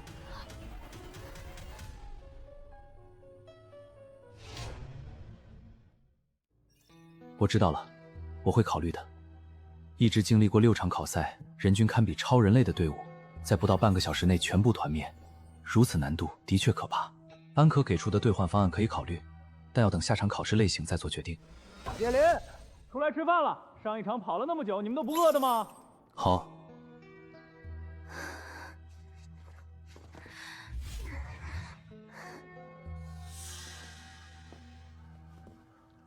你只是包扎了一下，为什么不把子弹取出来治疗？你问我为什么？大概是我想留着这颗子弹在我身体里，以此来警告自己，你究竟是什么样的混蛋。说实话。实话就是我1分都没有，我拿什么治？考生叶林向你转让分数，请查收。你不用谢。这还怪好的，以前是我误会他了。考生叶林转让分数0.1分。天啊，这个世界上怎么会有这么不懂怜香惜玉的人？干杯！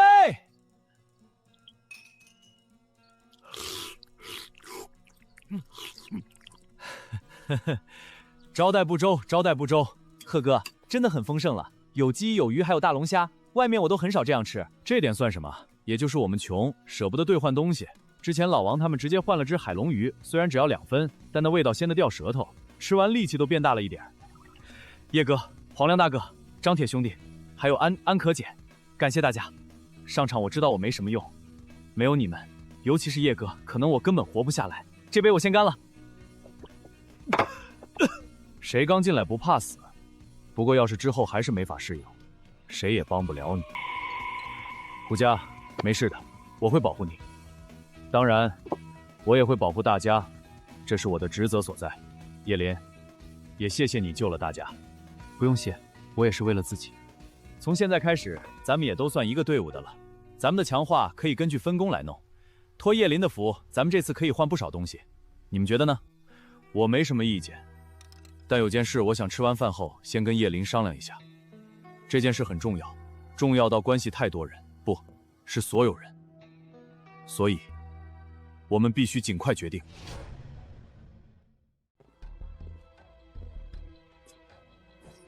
说吧，你发现了什么？或者说，有什么事找我？是这样的，叶林，我发现了一个东西，这是一个通信道具，能无视距离，直接向知道名字的人打通1分钟的电话，我们就能联系到外界，告诉他们这里发生了什么。叶林，我身上有57分，但只要你肯借给我就能换。当然，这东西只有你有权限换，所以我需要你的帮助。猜到了，以你的性格和身份，就知道你会说这些。你也发现了，所以你……如果我说我不同意呢？为什么？是因为借的太多了吗？不行，50分也可以，剩下的我也可以向其他人借，只要你肯换。先不说你什么时候能还，你真以为把分数全换完后还能活过下一场考试？一个死人的承诺毫无意义，而且传出消息又有什么用？不是这样的，叶林。虽然联系上外界后，可能一时半会儿帮不了我们，但国家一定会想办法救我们。只要你愿意配合，出去后你想要什么，我们也会尽可能满足你。满足我？黄良，你知道钱在这里有多廉价吗？叶林，就当我求你。可能是你不知道外面发生了什么，你不知道我们到底有多需要这通电话。这件事真的很重要，真的。我知道，来的路上我就听到了那些。不，你不知道。其实，从1年前开始，我国各地陆续出现失踪人口。今年6月份，超过3000万学生失踪。这甚至不是我们一个国家，是全球的崩溃。我们真的失去了太多人了，所以很需要这通电话。只要能让外面的人知道里面还有人活着就够了，我们会不惜一切代价救出所有人。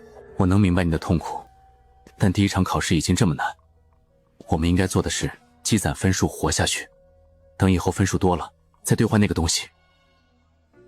可是我也希望你能多活一段时间，你不应该只考虑别人，也要多为自己想想。说不定到时候你不靠我，自己也能兑换了。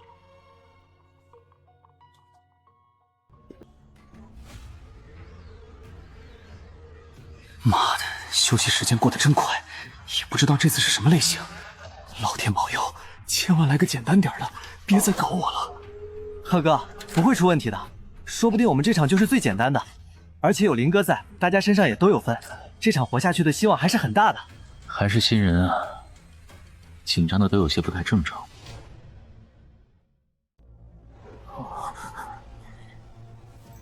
第2场考试类型已抽取，本场考试类型生存，考试场景现代末日丧尸危机。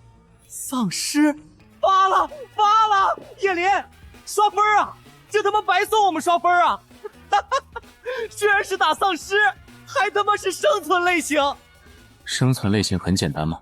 不算难，生存类型一般就是玩命，容易刷分，只要坚持到规定时间就能顺利通关。我之前有一场就是这样，猛得跟战神一样，一刀一个绿皮虫，从城内砍到城外，整整3天3夜都没眨眼一下。生存类型的确不难，不过也不能掉以轻心。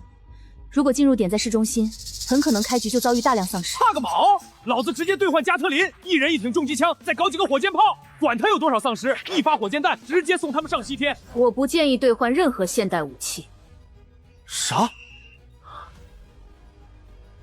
安可，你是担心他们不会用吗？我担心的不是这个，而是太浪费了。虽然下一场的类型的确很适合兑换枪械，但之后呢？贺征，你敢保证第3场、第4场场枪还有用吗？为考试浪费大量分数购买枪支弹药，太蠢了。那你说怎么办？万一进去后就是一堆丧尸，不换枪难道等死？一人一把大砍刀，就算天王老子也冲不出去。换飞行背包，然后再换解毒剂。飞行背包只要2分一个，10分钟续航，足够脱离丧尸包围圈。剩下的分数全部兑换血统。武器我们可以从考试场景中通过其他渠道获取。用最小的代价规避最大的风险，没问题。解毒药剂不贵，一针延缓24小时发作的只要2分，彻底解毒5分，每人买3支够用。我有暴君基因，连这点花费都省了。你伤势没完全恢复，0.1分只够取子弹。叶林，我确实没有分数兑换东西了，想先借10分。不过我想购买医疗道具和背包，以我现在的实力很难参与战斗，我会承担后勤工作，结束后尽可能双倍还给你。很聪明的选择。林哥，安可姐，要不我来承担后勤吧？我胆子小，就算换了什么能力，怕也没什么用。我知道我很没用，但我真的不想，也不敢面对那些怪物。可以，那你负责兑换这些。分数我借你。我会还的。我知道，不还我就干掉你。那个，先说好，我换的能力是近战的，我和张铁近战，一个进攻一个防守。黄良枪法最好，远程支援，胡家后勤辅助，叶林最强战力，我们配合他就行。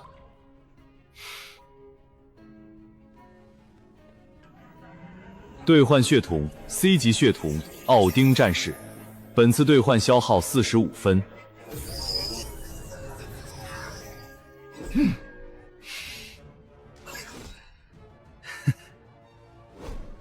很好，我感觉我现在能义父到劈爆1辆坦克。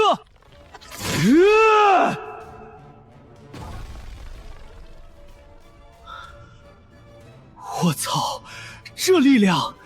叶林，说真的，我挺感谢你的。我这人不会说话，反正以后你让我冲我就冲，要我断后我就断后。如果真要谢的话，那等我强化完，陪我测试一下。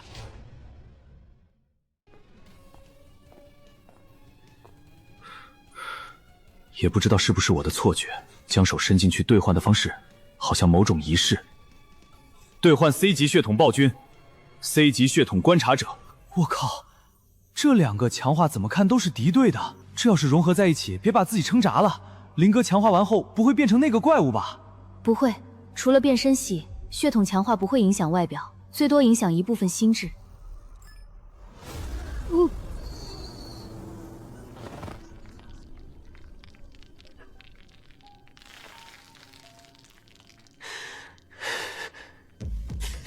无法用语言形容这种感觉，灵魂和肉就像被撕裂了，然后融化。强化完成，本次消耗90 ，B 级评价1份，权限等级保留。叶林，叶林，不会吧，一点苏醒的迹象都没有，难道出事了？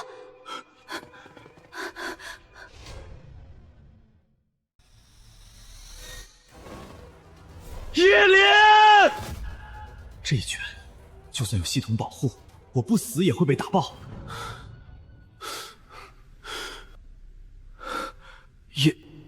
叶林，我没事。暴君实验体的副作用比说明中更恐怖，强化结束后所有4都消失，只残留本能。如果不是观察者的技能压制，后果不堪设想。我操，你没事就好。妈的，刚才差点被你一拳打死。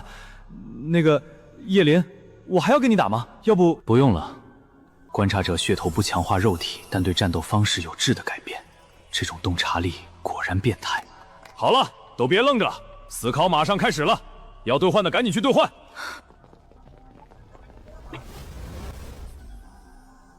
这远古之剑厉害啊，大小还能随心意改变，附带染血伤害和冲刺能力，最重要的是自毁效果，以摧毁武器为代价释放古代力量，足以夷平一栋楼房，持续伤害、位移、终结3合1，完美适配。兑换完只留下15分备用。叶林，这就是你兑换的武器？就这玩意儿就价值25分？真是太奢侈了，我全身上下加起来都没这么贵。林哥，你喜欢啥口味的口粮？黄桃味的你爱不爱吃？是安可让你换这个的？是啊，俺问安可什么最抗造，他就给俺推荐了这个。俺不会打架，就寻能扛就行。俺还买了加防御的合金铠甲，扛就完了。默念取消可以变回来，不过你也可以一直保持，还挺可爱的。贺征、叶林，这个给你们。翻译器1分10个，可以翻译99%的语言。第2场考试即将开始，请所有考生做好准备。倒计时60分钟。哈哈，这么早提醒，系统等不及来送分了。那个安可，你刚才想说啥来着？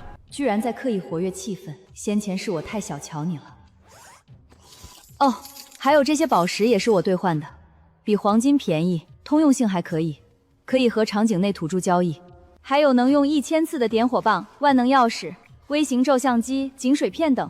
心思缜密，行动力强，在安可面前，我跟新兵蛋子差不多。很不错，谢了。这把枪每小时能生成24发子弹，配上弹夹勉强够用。其实你也不需要太过担心。倒计时3分钟。叶林，这场全看咱仨了，希望不要进去就被丧尸包围。胡家，胡家呢？那个贺哥，胡家好像回房间了。我操，还不赶紧去叫他！超时不出来，系统会判他拒考，我们也要受惩罚。妈的，这小子搞什么鬼？啊，对不起啊，铁哥啊，我刚刚。胡家，你用积分换了这些钱，解毒的药剂呢？我只换了1点解毒剂，铁哥，求你不要说出去。我只是想给家里人留条后路，万一这次是我死了。你们2个还在磨蹭什么？只剩下1分钟了。来了！10秒后开始传送，请所有考生做好准备。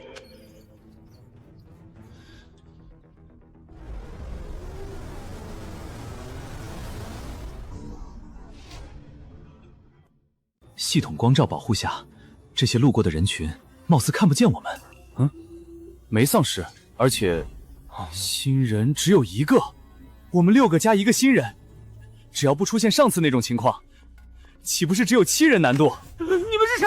这里是哪里？你来给他讲，是石子河的校服。南疆高考只比内陆晚1天，可看对方反应是直接从考场传送过来的。我比小胖子进入的晚，却先考了。难道思考时间流速和外界玩界完全不同？规律是什么？是地区？是人？还是毫无规律？小子，欢迎来到死考。在这里，所有考试内容都被替换成恐怖片和灾难电影，虫族、丧尸。你不要过来！这是被系统清除了。真是有够蠢的。叶林，咱们接下来怎么办？考试还有2分钟开始，要不咱们先讨论一下。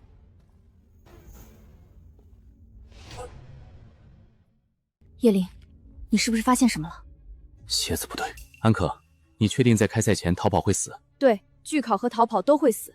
鞋子有什么问题吗？他脚上的鞋子太新了，好像是有点新，估计是新买的吧。可能是我多想了，你们先讨论吧，我再看下。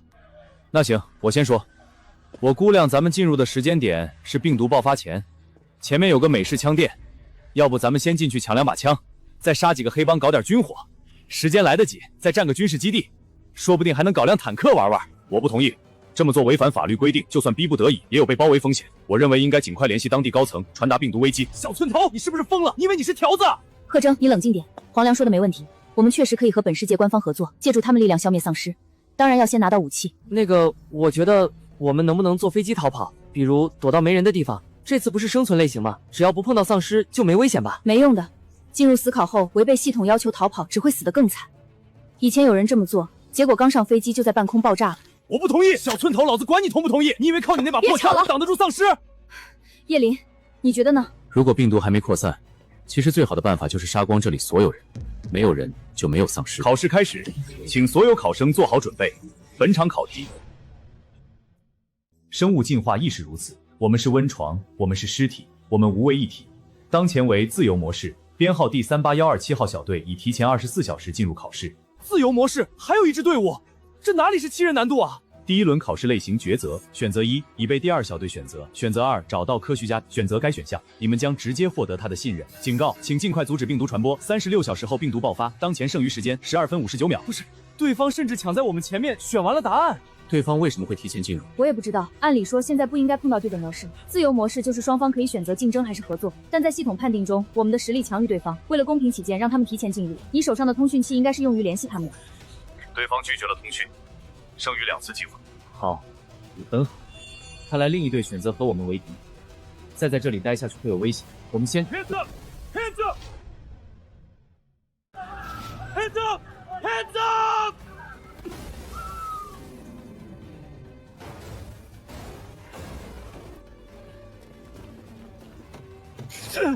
开车走！叶林，我们要不先干掉他们，搞几把枪？来不及了，有人在看，一旦被他们发现，我们会有危险。什么？谁在看？靠！虽然我不懂，但既然叶林发话了，走走走！还愣着干什么？快上车！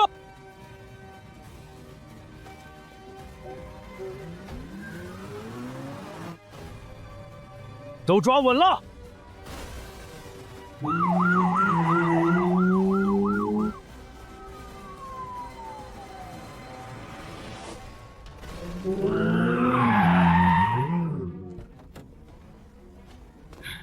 哈哈，不好意思，不好意思，技术不太行。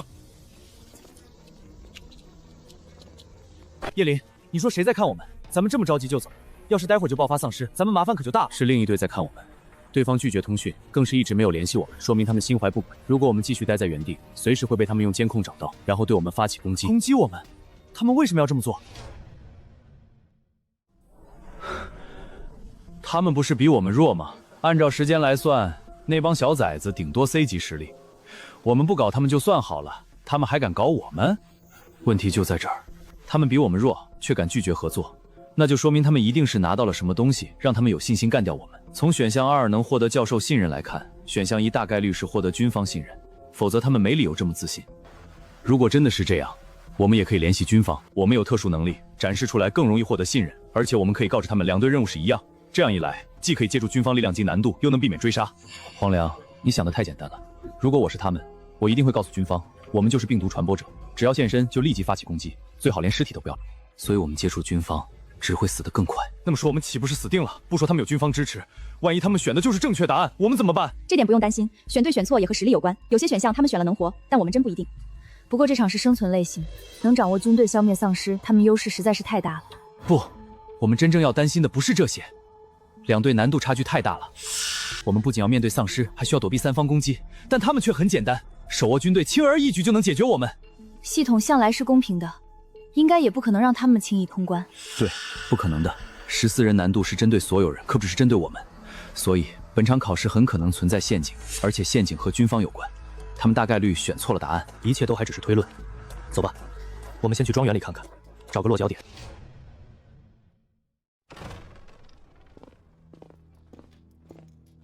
你们是谁？快滚出去！这里是我的庄园。先教训一下，让他安静点儿。好嘞。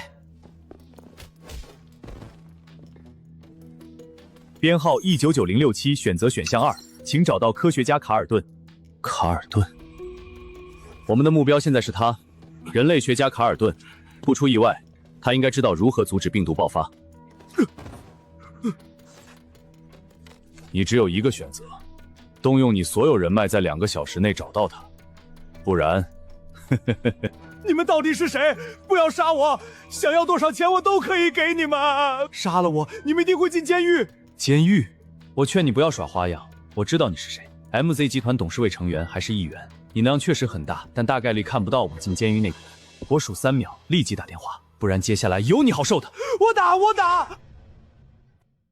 ！1000万，我说了花1000万找到他，我不管他是谁，所有人都给我去找。不能走，我给他的1个亿，去啊，全都给我去找！你们这些该死的蠢货，废物！叶林，你给我的感觉很不对劲，你在担心什么？是在想我们怎么解决另一队吗？不，他们其实并不重要，题目才是最重要的。我在想丧尸在哪儿，到目前为止，我还没有搜集到任何疑似感染者的信息。那么再过10个小时，丧尸会以什么样的方式出现？或许是难度太低，只要做出正确选项后，剩下的问题都迎刃而解。不可能这么轻松。假如他们真的取得高层信任，手握军队，稍微聪明点都能在第一时间扑灭感染源。没有病毒，没有丧尸，这场的难度在哪儿？甚至还给我们 A 级奖励。可能只是会出现 A 级的难度，奖励是 D 到 A 级，我们未必会到那一步。叶林，找到了，我们找到卡尔顿了。距离多远？差不多100多公里，在一个大学里面。不过我们也许可以抢一架飞机过去，或者让富商调直升机。太危险，另一支队伍已经控制军队，一旦被发现，反而更耽误时间。叶林，那我们能不能潜入这里，直接解决他们？以我们实力，混进去杀光他们，只要几秒钟。实在不行，下毒也可以。我查到一条专攻这座大厦的供货线里。24小时准备太长了，如果我是他们，一定会在那里布置陷阱，躲暗中观察，发现目标就引爆大楼。他们聪明些，还可以放假消息，安排替身伪装自己。料敌从宽，我们承受不了失败代价，就只能坐车过去了，而且要分批。我就怕丧尸爆发后，他们有军队保护高枕无忧，反过来有足够余力攻击我们。生存时间系统也没发布，一旦拖长会很麻烦。是啊，叶林，他们要是搞来几导弹炸我们怎么办？本来还寻思占个地方，现在倒好，冒个头都不行。我并不担心这点，如果危险只是这些，对我们来说就是最好的结果。我一直在想，倘若我们开场反应慢一点，他们完全能做到开场就消灭我们。那他们接下来的难度是什么？合作的意义又是什么？系统既然给出合作选项，就说明之后必然有需要合作的地方。按这个逻辑推演下去，答案只有一个：对方会犯下无可挽回的错误，导致难度暴增。到时候有没有我们的威胁，难度都是14人。他们会做什么导致难度暴增？这场真正的危险究竟又是什么？这才是真正的难度所在吗？叶林，这个家伙怎么处理？不要杀我！不要杀我！你们让我做的事我都做了，1个亿，不，10个亿，多少钱我都给你。把他打晕关起来。哦，对了，先喂药。叶林，我们做的已经够过了，待会儿丧尸爆发，你这样的做法等于害死他。你也知道丧尸要爆发了，这个世界都要灭亡了，他出去不是死得更快？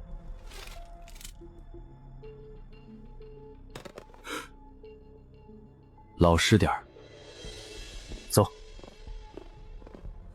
得嘞，我说小寸头，你也太圣母了。虽然当队友不错，但脑子怎么转不过来弯？你是没见过有些变态。在思考压力下，很多人已经疯掉了。这种情况越到后面越糟糕。哎，走吧。弗兰克他自己躲起来了，明明是他想杀了另一队，现在倒好，没找到对方就算了，还拿我们当诱饵。不然呢？他说的好听是为了分散目标，免得我们背锅端，但实际上还不是怕死。不要再说了，他这么做也无可厚非。军队权限在他手上，只要他不死，对方杀了我们也会遭到报复。可那时候我们也死了。罗杰，你说我们这样做真的能降低难度吗？我觉得要不和另一个队伍联系一下，哪怕只是通个气儿。他们不是选了第2个选项吗？也许那个科学家手上有解药。不要再说这些了，合作没可能的，权限在弗朗手上，就算我们同意也没有用。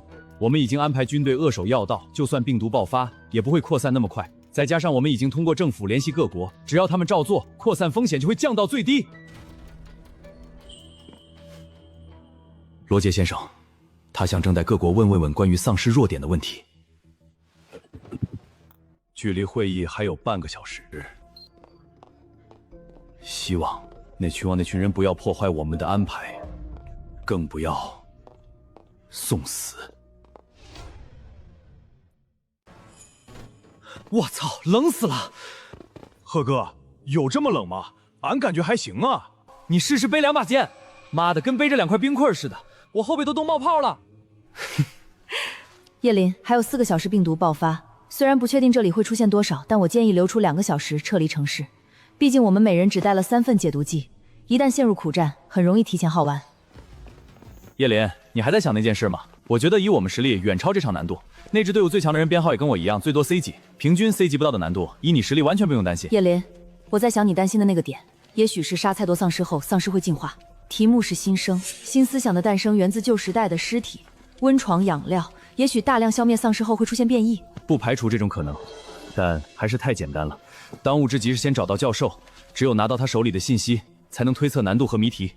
那家伙不是教授吗？怎么会住这种破地方？可能是因为被排挤。资料提到7年前，他提出某个人类学理论，被主流科学界敌视，连教授称都被取消了。什么理论这么遭人恨？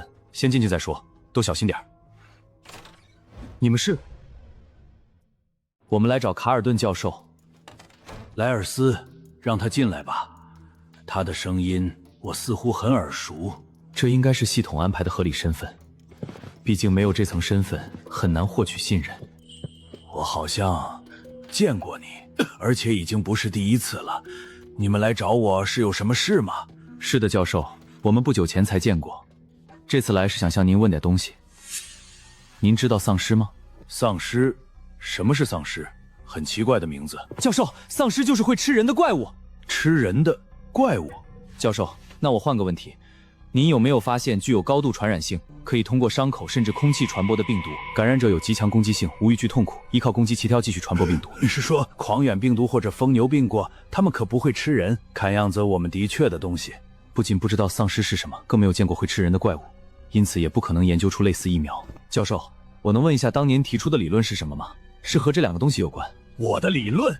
很久没有人问过我这个问题了。看样子你对这些确实很感兴趣。他们连说都不让我说。你知道溶病毒吗？我研究了它很多年，大概知道一些。疯牛病那曾就是导师研究的方向，后来我继承了他的研究。很多年前，他无意间发现有些牛会突然发疯，花了5年时间搞清楚原因。那些疯牛吃了同类的肉做成的饲料，因此感染了病毒。这种病毒导致蛋白质结构都被破坏。要不长话说，直接说你为什么被排责的状态。真正的理论是，这种病毒可以通过食物链传播，并且它的潜伏期可以长达数十年。各位，教授身体不太舒服，还是由我来说吧。卡尔顿教授之所以会被排挤，是因为他当年发现了一件事。那就是我们一直在吃人，或者说从远古时期开始，我们的祖先就吃光了所有人。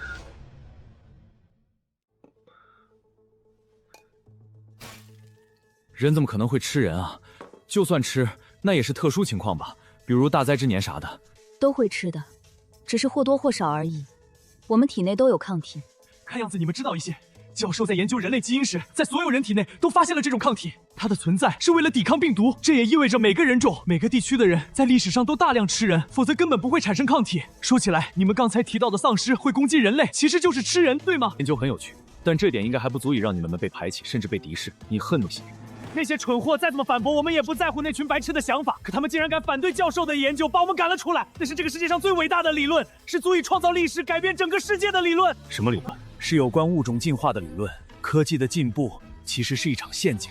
在古代，一场瘟疫最多感染一个村庄、几个城市。可随着科技进步，一场流感可以随着火车、轮船蔓延整个世界。我们太沉迷于科技带来的安逸，而忘记了如何用肉体生存、进化。我们需要进化。可是教授，科技也是进化的一种吧？那也是我们自己的能力。我们没有未来，因为科技进步，人类内部已经无法完成优胜劣汰。那些愚昧、丑陋、肮脏的政客，在现代科技保护下再也不会死去，因为缺乏进化，基因越来越差，整个人类就像一具无法代谢的尸体，一点点腐烂。所以你们的理论就是吃人，吃人就能进化？对，只有吃人才能进化，只有吃人才能重组基因。莱勒斯，你们是不是见到了什么？没错，我们的确见到了一些东西。我们见到了进化的痕迹，见到了在几千年前就已经有人开始进化，只是那些进化的过程被打断了，他们来不及吃太多人，便被困死在法老的坟墓里。哦，对了，他们也有成功的，你们似乎称之为神或者丧尸。我本以为，也许我真的疯了。我尝试过吃人，可并没有进化。可看到你们，我就知道石板上的东西，也许什么？操！我不是故意的，我失手干掉了他。你们找到了什么？石板上写了什么？病毒魔翼已提前激活，请立即消灭所有载体。叶林，快杀了他！魔音，他体内有魔焰！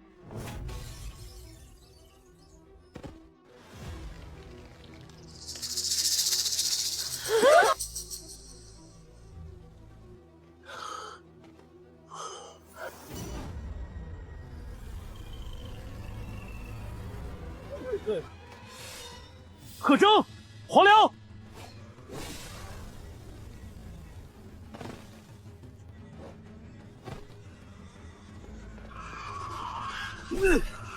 小村头，快开枪杀了他们！杀了他们！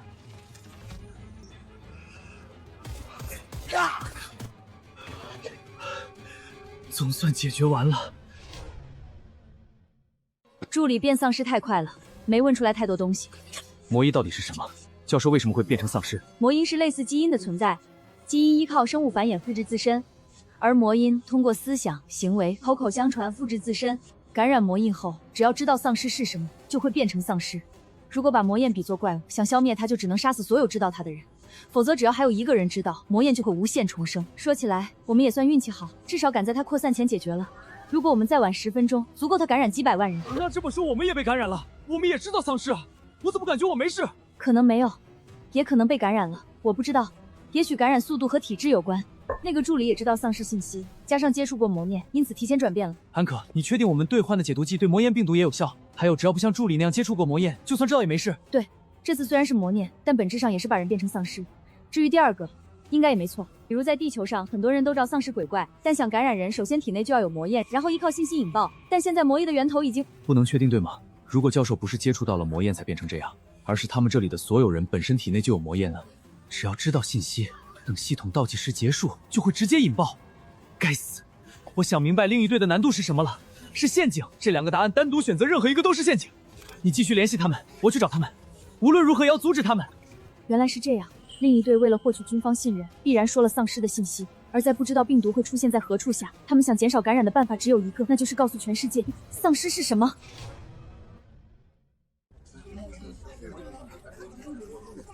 1个星期前，我还是学生，现在却是这个世界的救世主。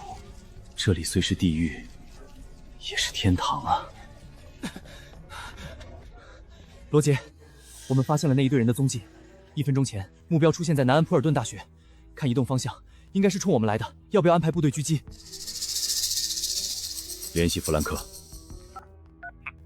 那群老鼠终于肯冒头了。他们现在出现，反而证明任何底牌纯粹是拼死一搏，意味着他们害怕了，不认为丧尸爆发后能应对我们的追杀，派出部队狙击他们。不过也要小心。警告：古代石板已被激活，病毒爆发时间开始提前，倒计时4分59秒。快！现在立刻公布消息，他们不愿意降低难度。该死！这群白痴宁愿鱼死网破，也不让我们有余力追杀啊！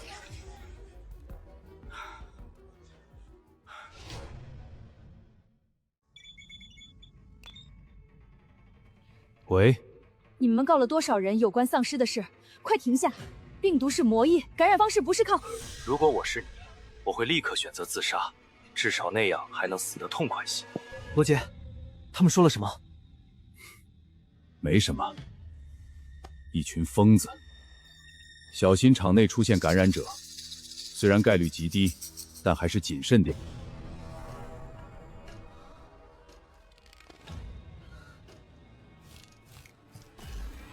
不可能，这是病毒即将爆发，请所有考生做好准备。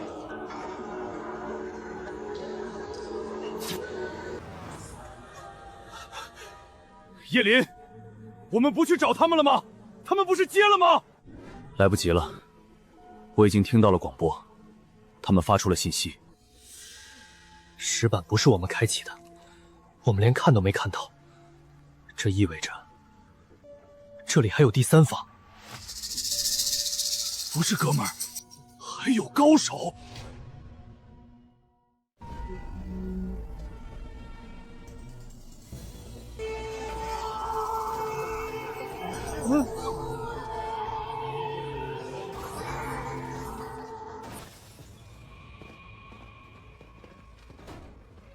叶林，我们现在该怎么办？要不用飞行背包？没有用，不杀了他们，我们走不了。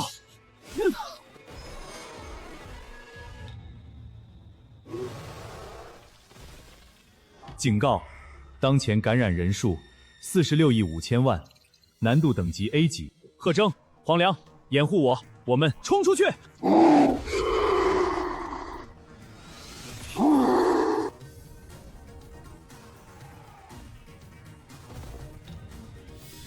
这才几秒就死了，我还没上场呢。叶林，那怪物还没死。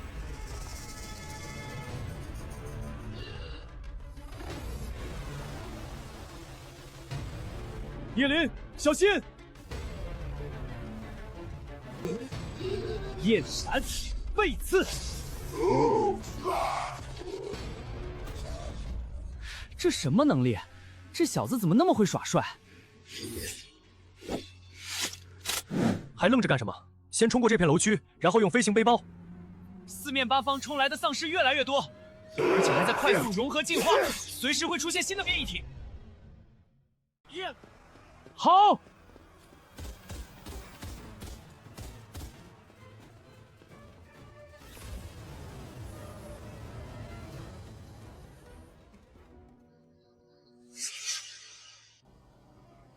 叶林，题目出来了，我们接下来该怎么办？第2轮的题目是找到它，然后存活7天。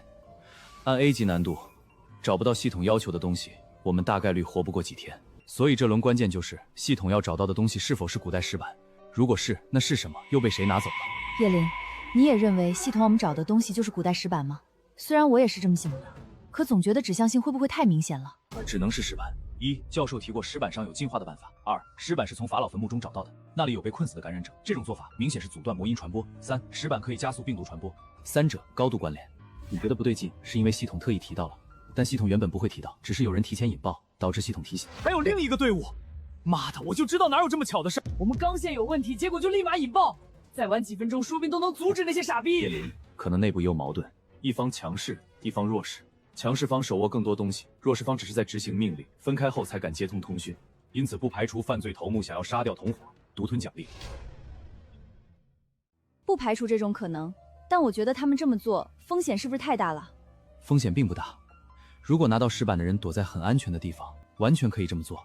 人越少，奖励越高。如果有第3方通讯器，上面应该有2个选项。所以黄狼的想法没有错，这里没有的3个队伍，所以接下来我们需要从那个人手中拿到石板，然后搞清楚上面的秘密。林哥，我们怎么找到他呢？按你推测，他可能躲在很安全的地方。不用我们找，他会找我们。他躲藏的地方之前也许很安全，可现在未必。他引爆说明没预料到怪物有追踪能力，因此他现在肯定认识到靠他自己根本活不过第7天。叶林说的对，这段时间里，我们也可以尽可能搜集其他线索，比如当初是谁封杀了教授的研究，那个人手上可能也有石板的资料。安可，我记得我东西都在你那里吧？如果我需要，记得给我，我就不自己拿着了。头发乱了，回去后我给你换个新发圈。以我对叶林的了解，这个人质不太可能对我有想法。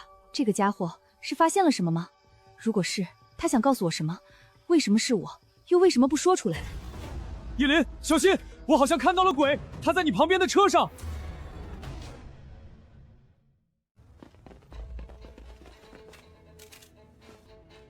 贺征，是不是你看错了？没有看错，鬼！他妈的，老子真的见到了鬼！那东西贴着我的脸跑了出去。安可 ，A 级难度连鬼都会出现。不会，虽然 A 级难度会出现3大事件，可一场最多1个类型。如果同时出现鬼和魔印，那我们只能等死。我想有没有可能是你太紧张了？可能你看到的动物。先上车再说，所有人保持警戒。黄辽、张铁注意观察后方。林哥，你意思是我们从环城高速走，绕到西城区？如果丧尸没爆发，大概几个小时就赶到。可现在谁也不知道一路会碰到多少怪物，能找到。按助理所说，教授的研究成果都被封杀了，因此他们在拿到石板后，一定是公布了研究果，写成了资料。如果我们要找的不是石板，那就是这些东西。可是叶林，如果那些研究结果都被销毁了呢？毕竟卡尔顿的教授名头都被剥夺了。不会，教授看似被除名，但学院还愿意给他提供公寓，说明他并非被所有人敌视，有人或者是有高层还在暗中帮助他，只是碍于各方面原因将他封杀，因此大概率会把他的研究成果留下来。那叶林，石板有没有可能在公寓里？他妈的，说不定就在我们眼皮底下。贺哥，不会的，如果石板就在公寓，那就说明我们之中有内鬼了。操，这问题真够蠢的。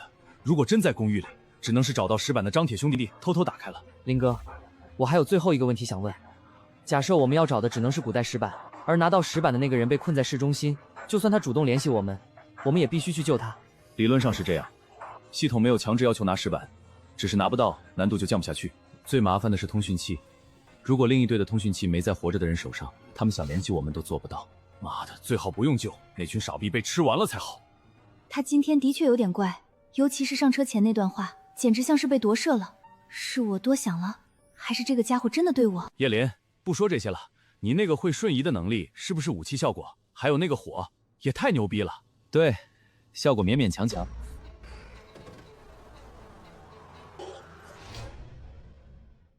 从丧尸出现后，我就在寻找真正的敌人。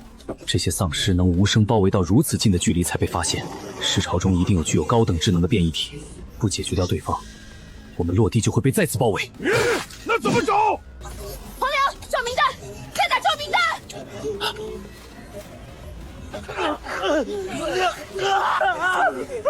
林哥，救我！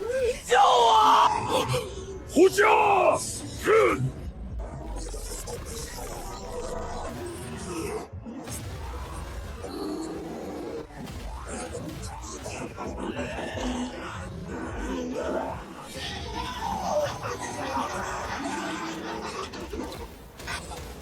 叶林，撑不住了，再不走就来不及了。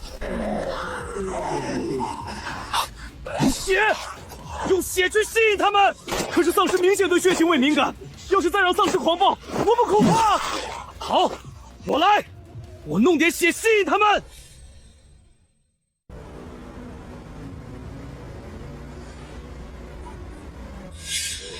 叶林，情况好像有些不对，光线太暗，只能模糊看到有东西在黑暗中移动。用照明弹。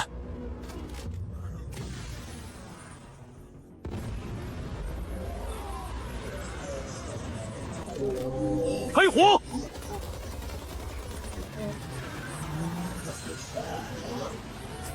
叶林，丧尸太多了，车子动不了了，走不了了，怎么办？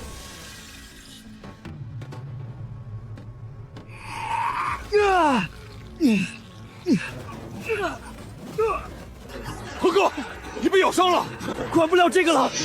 叶林，怎么办？用飞行背包吗？再这样下去，我们迟早要死。不能用，这些丧尸有指挥啊！指挥？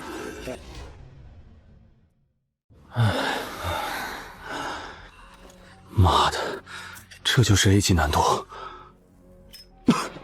差一点，老子就被咬死了。不，这还不是 A 级难度，越到后面丧尸越来越强，这是生存类型，我们还要坚持7天。该死，这小子要变丧尸了！药呢？药呢？不用，我扛得住。你扛得住个屁！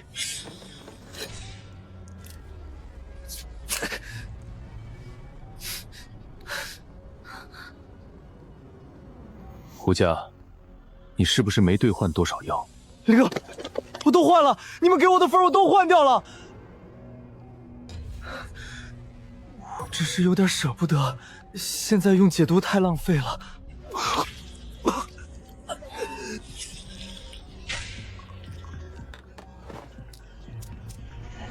2人都被感染了，这才第1天，我们已经用掉2管解毒剂。叶林，我们的药可能会不够。没事儿，接下来总不可能每次都是这样。第1轮24小时生存已结束，系统将根据表现发放额外奖励。24小时后开启第2轮追杀，本场生存轮数7，每次追杀难度提升100%，奖励分数提升50%，请所有考生做好准备。这才第1轮结束，接下来才是真正的狂风暴雨。大家做好准备吧，我们一定要活着出去。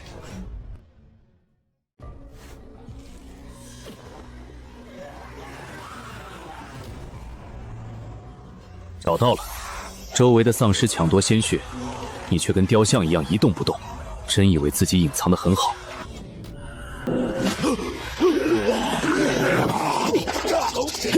该死的杂碎，终于让我找到你了！